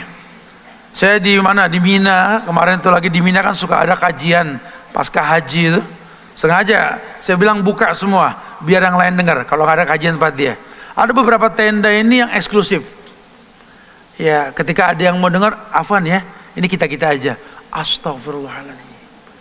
Ini agama rahmatan lil alamin. Ya belajar dari banyak guru. Jangan cuma dari satu guru. Selama manhajnya betul, pelajari ilmunya. Guru yang anda khususkan cuma satu, guru dia banyak. Ngapain kita cuma satu? Ini muskilah sekali ini. Banyak yang kayak gini, banyak ini. Ya jangan. Gak ada eksklusif dalam agama, gak ada. Semua sama. Lawang lagi belajar gini si ustadznya saja. Kata Syekh Ali rahimahullah, nahnu talibul ilm. Kita semua lagi belajar, nuntut ilmu. Nggak ada beda di antara kita. Ya, Ustadz salah ingetin. Yang nggak paham tanya. Kita sama-sama belajar. Ya, jangan suka mengkultuskan guru seakan-akan dia nggak punya salah. Jangan. Ya, ingat guru-guru kita juga itu manusia yang sedang belajar. Doain biar dia istiqomah. Biar dia betul-betul bisa menyampaikan agama. Karena buat kami ustaz-ustaz sunnah ini, wallahi ini bukan kerjaan tapi kewajiban. Kalau kami nggak memberikan ilmu, kami dosa. Kan nggak semua dititipin ilmu sama Allah. Ini bukan pekerjaan, kami dagang, kami usaha, kami punya pekerjaan gitu loh. Makanya panitia-panitia kajian jangan cuma ngoleksi ustadz. Banyak nih ngoleksi ustadz datang dong ke kajian kita tat.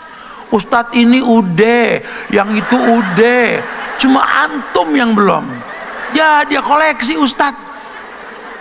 Ini kolektor ustadz yang begini nih. Saya dibilang sama teman saya, nggak usah datang sekalian, bahaya yang begini nanti. Akhirnya dikumpulin, hari gini Ustadz dijual, di podcast dijual Ustadz, betul? Udah maju dijual ya, nggak dipanggil kan begitu. Ustadz dijual, dibikinlah muslim ini muslim itu, bikin acara, Ustadz yang dijual, jamaah suruh datang suruh belanja. Apa nih? Ini bahaya sekali nih. Ya jangan, jaga muruahnya guru-guru kita, jaga. Apalagi kepentingan politik nih, hati-hati. Ustadz diundang ke beberapa tempat yang nyambut caleg. Ya Allah, jadi track record apa. Pilih aneh teman Ustadz, aneh teman Ustadz gitu kan bahaya sekali. Hati-hati, jangan jaga muruah guru-guru kita, jaga. Kalau kita nggak bisa ngejaga, doain semoga diberikan keistiqomahan insyaallah gitu ya. Karena kalau mereka sudah nggak ada nanti baru terasa. Ya Allah, sedih kita ngedengar guru kita meninggal, udah nggak ada. Aduh, mau kemana kita bertanya ya. Masya Allah, doakan mereka. Yang ketiga, enggan berjamaah, lebih suka hidup menyendiri, eksklusif. Jangan ya, makanya kalau beragama dengan ilmu, kita nggak merasa eksklusif nanti. Orang tuh eksklusif itu tinggal di komplek aja nggak mau bergaul. Bisa punya duit beli di blok A nomor 1, belinya blok Z nomor 43, dekat pembuangan sampah di pojokan. Lu ngapain tinggal di komplek? Sekalinya berumah pagar tinggi apa nggak kelihatan, bacanya awas guguk galak, kayak nggak mau sama tamu. Terbuka, ayo terbuka. Sehingga orang nanya kita jawab. Jadi orang yang betul-betul terbuka, hidup jangan eksklusif. Ya. Yang terakhir, yang keempat, minimnya ketaatan. Penyebab futur yang keempat, minimnya ketaatan. Maksudnya gimana Ustaz? Ya, udah diperintahkan ke masjid buat laki-laki berjamaah nggak mau. Udah diperintahkan untuk menjadi pemimpin yang baik, jujur pun nggak mau, ya. Dan banyak hal yang seperti itu. Ya, menggunakan hijab, jilbab, hukum asal perempuan tuh berjilbab, karena perempuan tuh aurat. Ya, kadang-kadang cuma dipakai buat kepentingan yang memang khusus. Dibuatlah beragam jenis kerudung, kerudung kajian, kerudung kondangan, kerudung jemput anak, kerudung belanja, kerudung apa arisan, aduh, janganlah ya, jangan. Yang ada keburukan buat kita nanti ya. Nah, itu semua membuat kita lemah. Akhirnya kita futur. Ya, kita futur.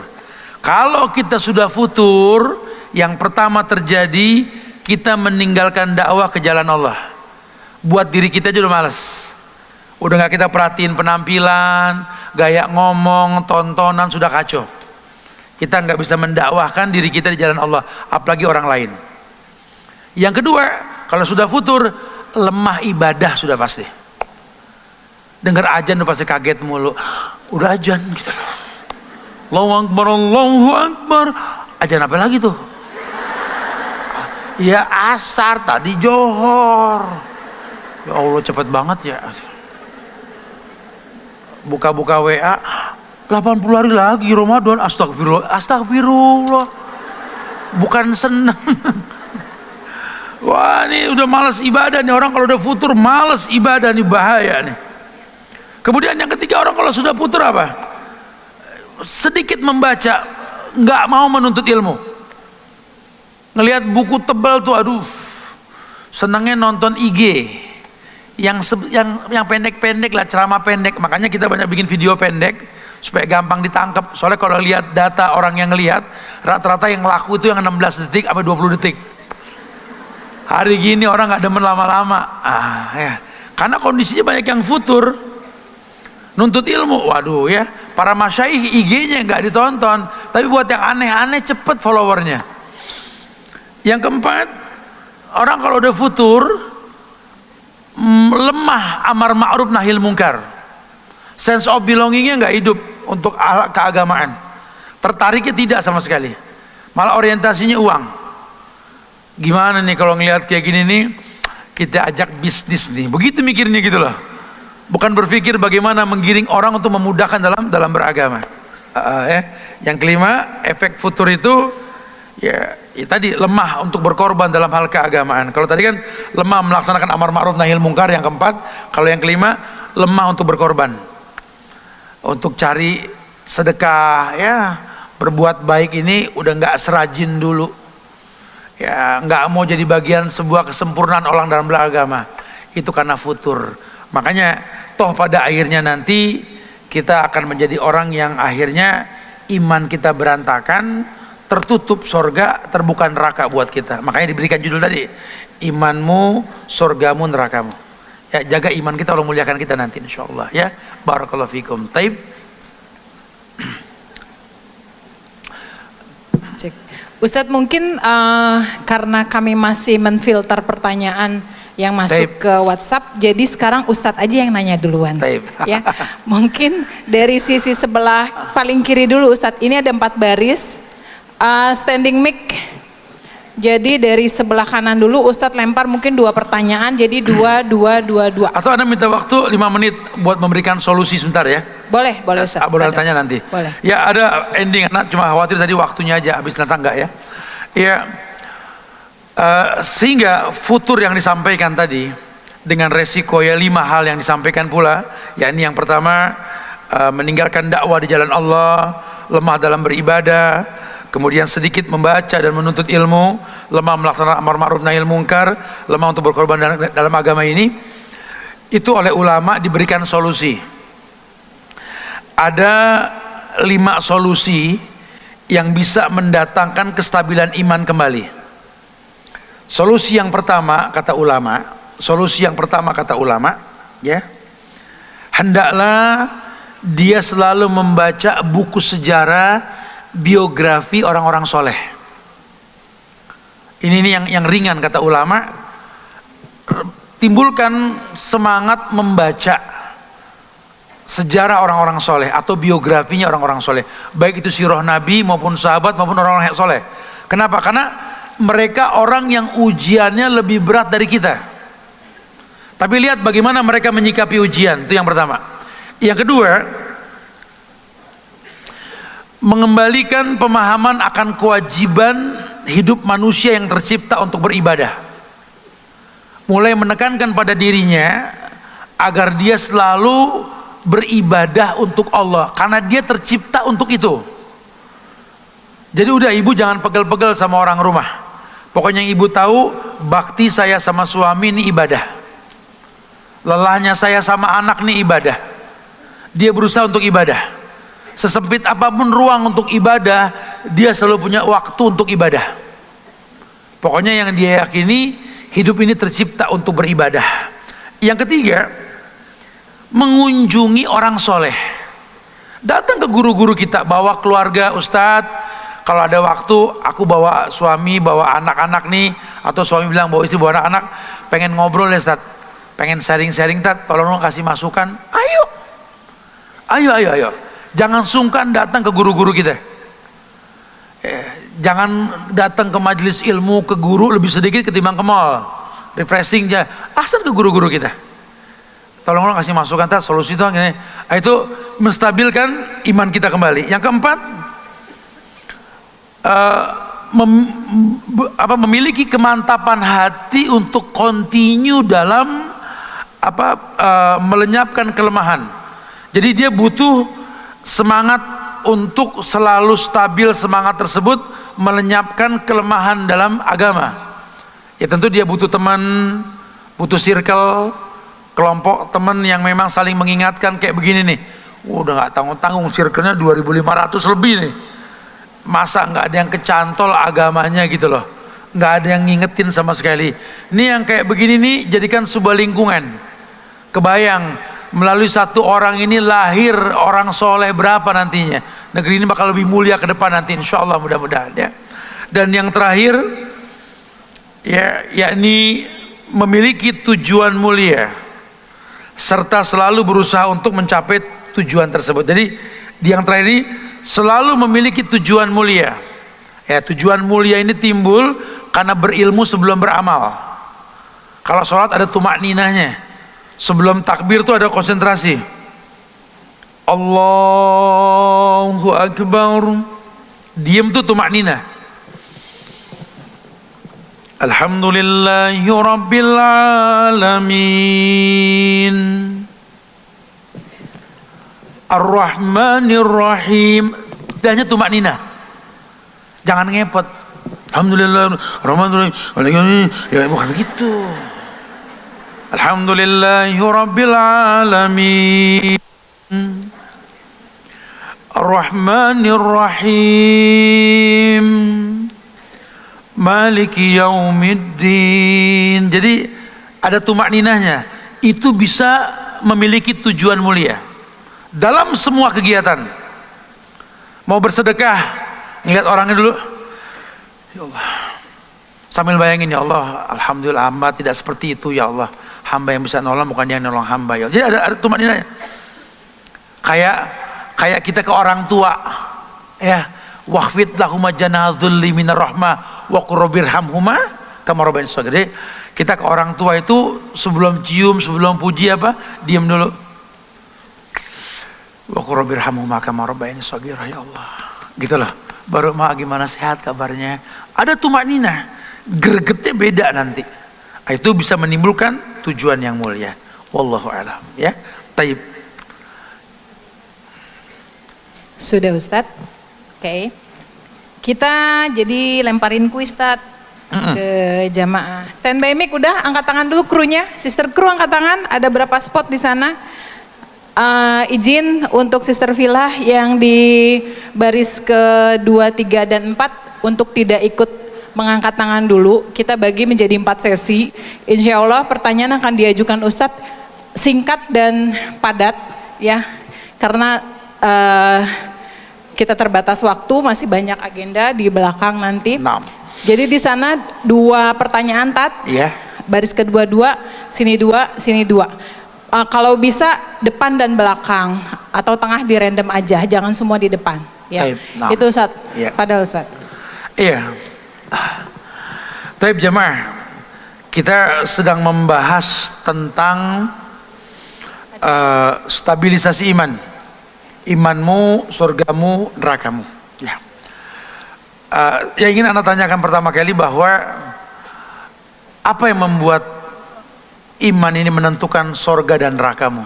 Fadal. Jangan double mic-nya ya, udah ada di depan, dikasih sama Taski ya. Berdiri yang jawab pertanyaan boleh? Assalamualaikum warahmatullahi wabarakatuh. Waalaikumsalam warahmatullahi.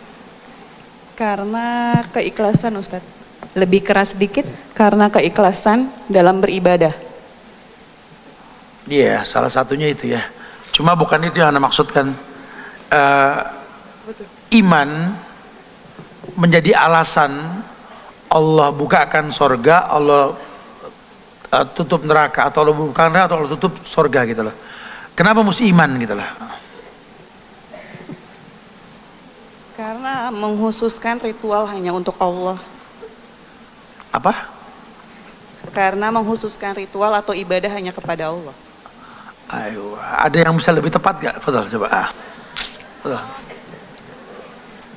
Gimana Ustadz? Ya, ada yang bisa lebih tepat lagi gak? Fadal. Ayo tambahin. Ayo, sebelah coba. sana, sebelah sana dulu. Assalamualaikum warahmatullahi wabarakatuh. Waalaikumsalam warahmatullahi. Karena keimanan itu susah untuk dijaga kestabilannya Ustadz, naik turun. Ya, bukan. Alasan Allah menjadikan iman pembuka sorga dan penutup neraka itu apa gitu maksudnya? Penyempurna jawaban yang dapat hadiah. Ayo cepetan. Itu sebelah betul, kanan. Cuman belum perfect ya. Masih di baris paling kanan. Baris paling kanan. Karena iman itu hidayah Ustadz. Hidayah bisa didapat oleh Allah di mana saja, dan itu keputusan Allah untuk pemberian hidayah tersebut. Maka dari situ terbukalah pintu surga dan neraka. Ya itu lebih tepat. Oke, nggak masalah, bagus. Cuma saya lebih tambahkan lagi. Jadi yang saya maksudkan tadi, iman di sini alasan Allah memberikan yang terbaik buat seseorang karena iman. Karena semua ibadah landasannya harus iman. Kalau iman nggak bagus, bagaimana kita bisa sholat, zakat, puasa dan haji ya? Masuk kategori tadi, boleh ya? Tapi pertanyaan yang kedua. Masih di baris yang kanan ya. Ya. Pertanyaan yang kedua, tadi Ustadz sempat sampaikan ya bahwa ternyata memang ada penyebab lemahnya iman karena memang kita tidak ikhlas. Coba jelaskan deh, apa sih arti ikhlas? Belakang ya, belakang dulu. Assalamualaikum Belakang. Ustaz. Berdiri yang sudah pegang mic. Iya, Ya. silakan. Ikhlas itu mengkhususkan ibadah hanya untuk Allah semata. Dan itu ada di ayat Al-Bayyinah, ayat kelima, surat Al-Bayyinah ayat kelima. Ayatnya betul. Apa ya? Ayatnya. Wa ma umiru Wa ma umiru illa biya'budullaha mukhlishina lahuddina hunafa. Oh, masya Allah, boleh boleh. Sahih Ustadz? Sahih. Masya Allah. Dikasih Alhamdulillah, hadiahnya. jazakallahu khairan Ustaz. Ya. Kita ke baris kedua ya. Semangat ya. Mana semangatnya nih? Baris kedua. Sister Kru boleh geser ke baris kedua. Fadol Ustadz. Iya. Tadi dijelaskan kalau seandainya ikhlas menjadi sebuah landasan dalam agama, maka Allah janjikan banyak kebaikan. Apa yang Allah perintahkan kita mengkhususkan dalam ayat Allah yang saya sampaikan tadi tentang keikhlasan hanya untuk Allah. Ayatnya apa? Tengah. Jenis-jenis ibadah yang Allah khususkan untuk kita berikan hanya untuk Allah. Bismillahirrahmanirrahim. Surat Al-Baqarah ayat 165. Apa tuh?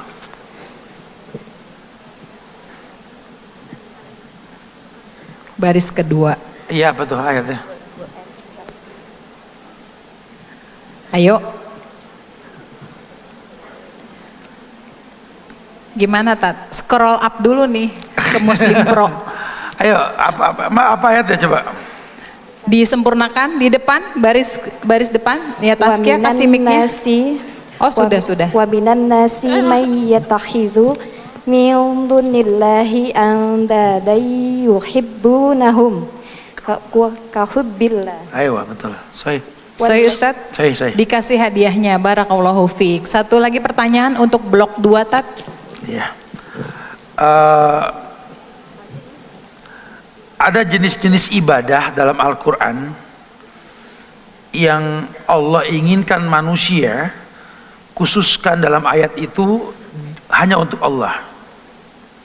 Coba, tadi saya sempat sampaikan ayatnya. Sudah kelihatan dekat kamera. Coba. Berdiri. Bismillah. Yang khusus untuk Allah itu puasa, Ustadz. Ayatnya.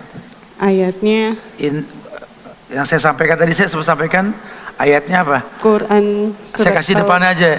Innas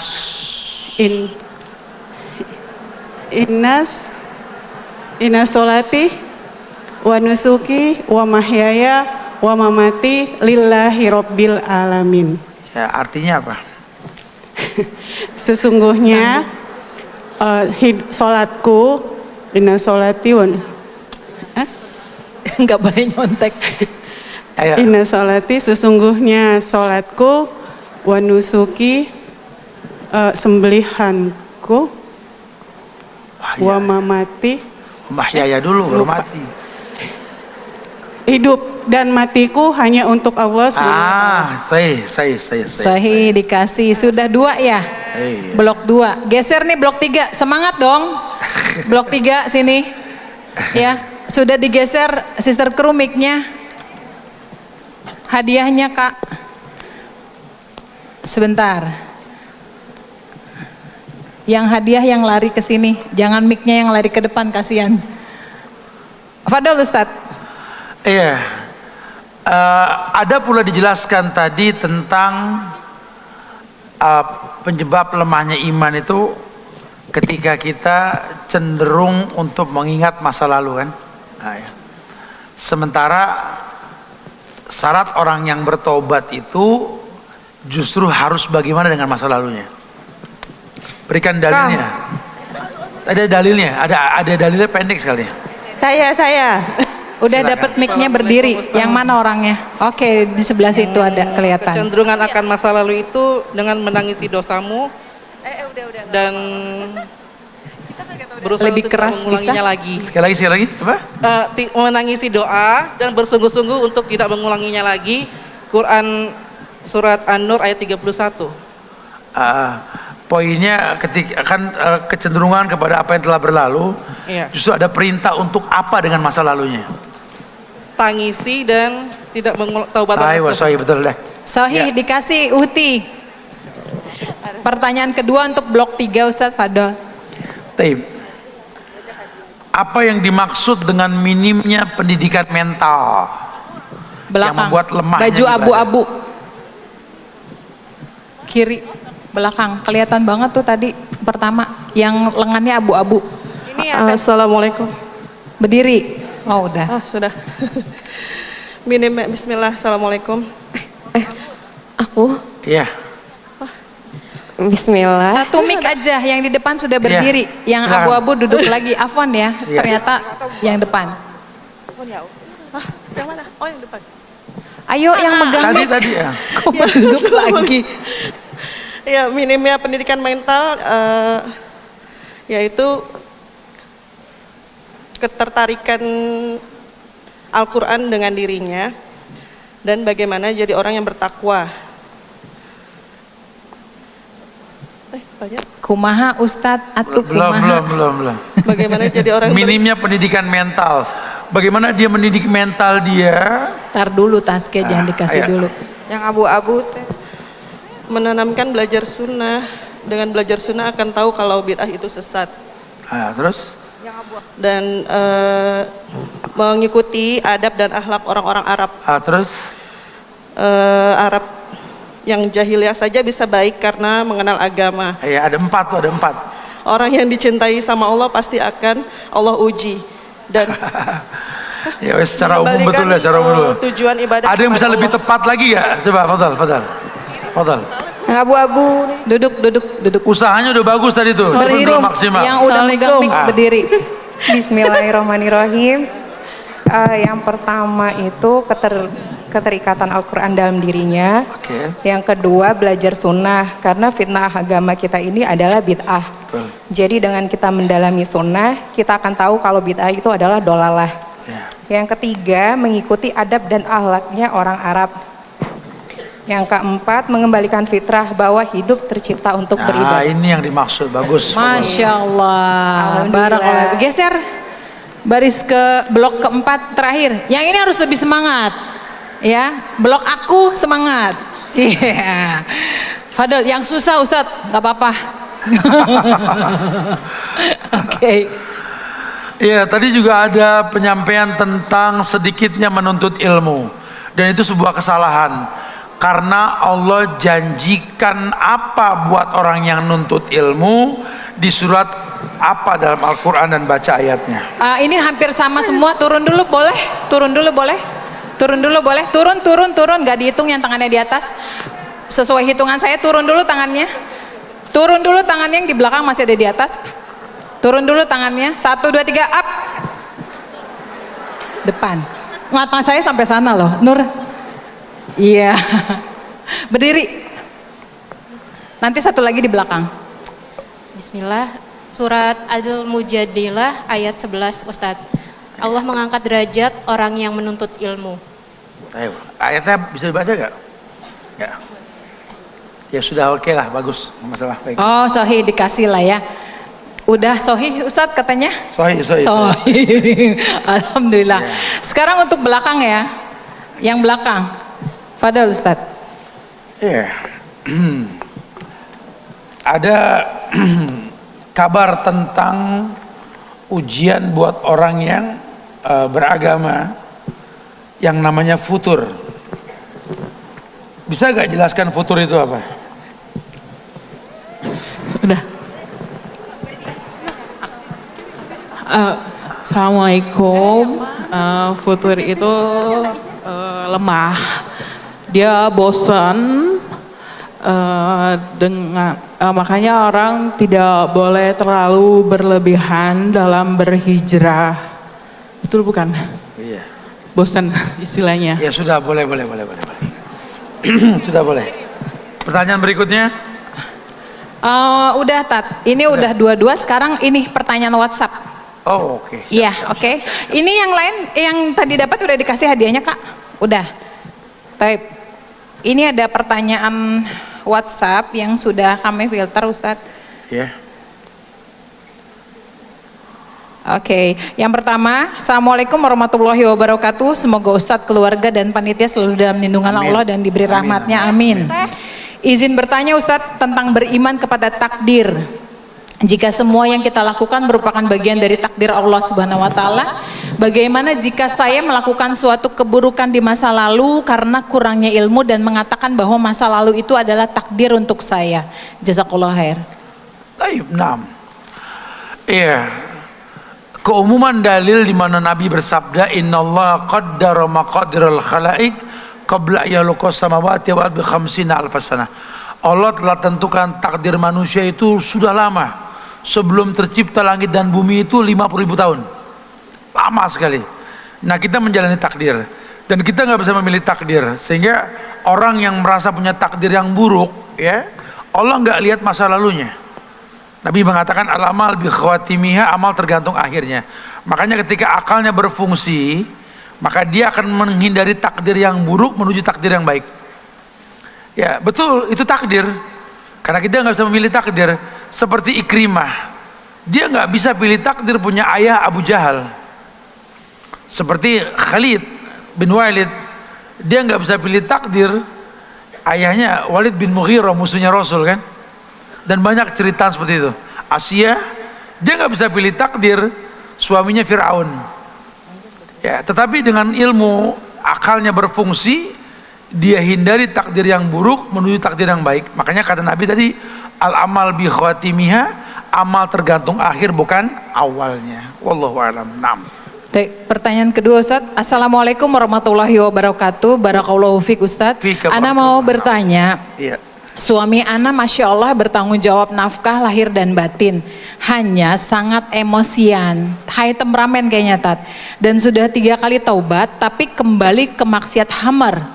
Apakah Ana kufur Ustadz? Apakah Ana harus berpisah?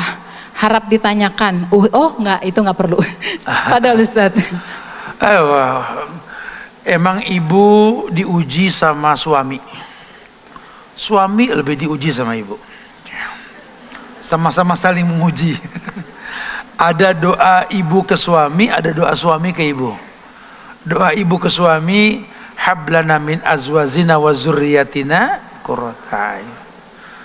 Ibu disuruh minta pasangan yang enak dilihat, jangan tuntut lebih Bu, yang penting enak dilihat gitu lah ya. Kalau laki suruh doain, ini a'udzubika min zaujatin tusayyibuni qabla al-masyib, rawahul Bukhari. Aku berlindung kepadamu ya Allah, kata laki-laki, dari perempuan istri yang bikin aku beruban sebelum waktunya. Dua-duanya diuji. Nah, ujian tersebut selama enggak merusak ritual ibadah kita kepada Allah, sabar. Karena kita belajar benci dan cinta karena Allah. Bilang sama pasangan, saya bilang sama pasangan di rumah, kalau sampai nanti hubungan kita membuat rusak agama kamu, bilang. Jangan pura-pura. Karena kadang-kadang baik buat saya belum tentu baik buat kamu. Hidup seperti itu. Dulu ada bintu Qais, perempuan yang datang ke Nabi, cerita tentang suaminya kayak begini. Suami saya agamanya bagus, Rasul. Saya nggak komplain lah. Ibadahnya rajin, tahajudnya apalagi. Cuma dia nggak bisa bikin saya hormat sama dia. Sepertinya dia juga nggak bikin agama saya makin bagus. Dia beragama pribadi dia sama Allah. Gimana nih Rasul? Kata Nabi, kamu punya mahar yang dikasih waktu nikah dulu. Masih ada? Kebun yang luas? Iya. Balikin, khulu, minta cerai. Buat apa kamu berumah tangga kalau agamamu jadi buruk sama dia? Ukurannya agama. Ya, ayo berani ambil sikap. Karena ibu nikah, dosa ibu ditanggung sama suami. Dan gak mungkin perempuan masuk surga sendiri tanpa suami. Paham ya? Disitulah pentingnya perempuan mendakwahi pasangannya untuk menjadi imam yang betul. Kalau dia berubah, alhamdulillah. Kalau dia nggak berubah, ya ada usaha mendakwahi. Ya, usaha mendakwahi ini fattakullah mastata'tum, bertakwa semampunya. Ya, kalau memang nggak mampu, ya jangan dipaksakan. Begitulah bahasa agama. Wallahu a'lam bishawab. Naam. Baik, Ustaz. Assalamualaikum warahmatullahi wabarakatuh. Waalaikumsalam warahmatullahi wabarakatuh. Afwan Ustadz, pada poin ketiga kita diharapkan mengikuti adab dan akhlak orang Arab. Lalu bagaimana sikap orang Arab terhadap Palestina yang dilihat cuek dalam menangani konflik di Palestina? Barakallahu. Kita ini kan korban sosial media. Korban sosial media gitulah. Sama seperti waktu kami dengan tim Al-Azifi juga dihujat tentang kurang merespon tentang Palestina. Tapi beberapa hari ini ada di IG itu, bahkan nama USB ada di dapur Gaza langsung, yang orang nggak masuk. Tapi kan kita memang nggak ngekspos. Begitu pula banyak orang-orang yang lebih alim daripada kami, soleh daripada kami, mereka tuh diam-diam membantu, nggak mengekspos gitulah. Karena sifatnya sunnah bukan wajib, gitu ya. Ya kalaupun nanti di bangsa Arab sendiri ada yang kadang-kadang nyeleneh, ya, itu nggak mewakili Arab. Karena terbukti kok dari pinggir Ka'bah para masyayikh mendoakan Palestina dan terang-terangan. Dan itu kurang diekspos sama sosial media. Ketika ada khilaf antara orang Arab dengan orang Palestina, karena ketika Syekh ditanya apa yang membuat tertunda bantuan Tuhan di Palestina, Syekh mengatakan karena orang Islam zaman sekarang menutup peluang pertolongan Tuhan dipercepat. Yang pertama, mereka anti sunnah. Kemudian mereka masih memakan riba. Masih banyak kemaksiatan yang dirutinkan. Ini kan berbahaya sekali. Hari gini Palestina dijadikan alat bantu buat meng-up kegiatan-kegiatan keagamaan yang ada di dunia. Contoh yang paling gampang, sholawat-sholawat dengan musik, lagu-lagu dengan musik diekspos. Sehingga ini kan tetap salah dalam agama. Ya, makanya ketika ada khilaf antar ulama tentang masalah itu, ini yang di-up. Padahal kalau kita tahu betapa banyak orang-orang Arab yang nggak mengekspos diri, yang membantu dana secara pribadi. Dan saya kenal banget orang-orang itu semua. Ya, wallahu a'lam bishawab. Kalaupun kita lihat ada beberapa orang Arab yang terkesan no respon dengan Palestina, nggak mewakili Arab.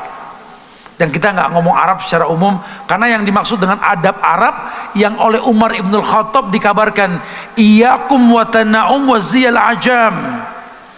Kata Umar Ibnul Khattab, iyyakum wa tana'um, jauhkan kalian dari sifat mewah.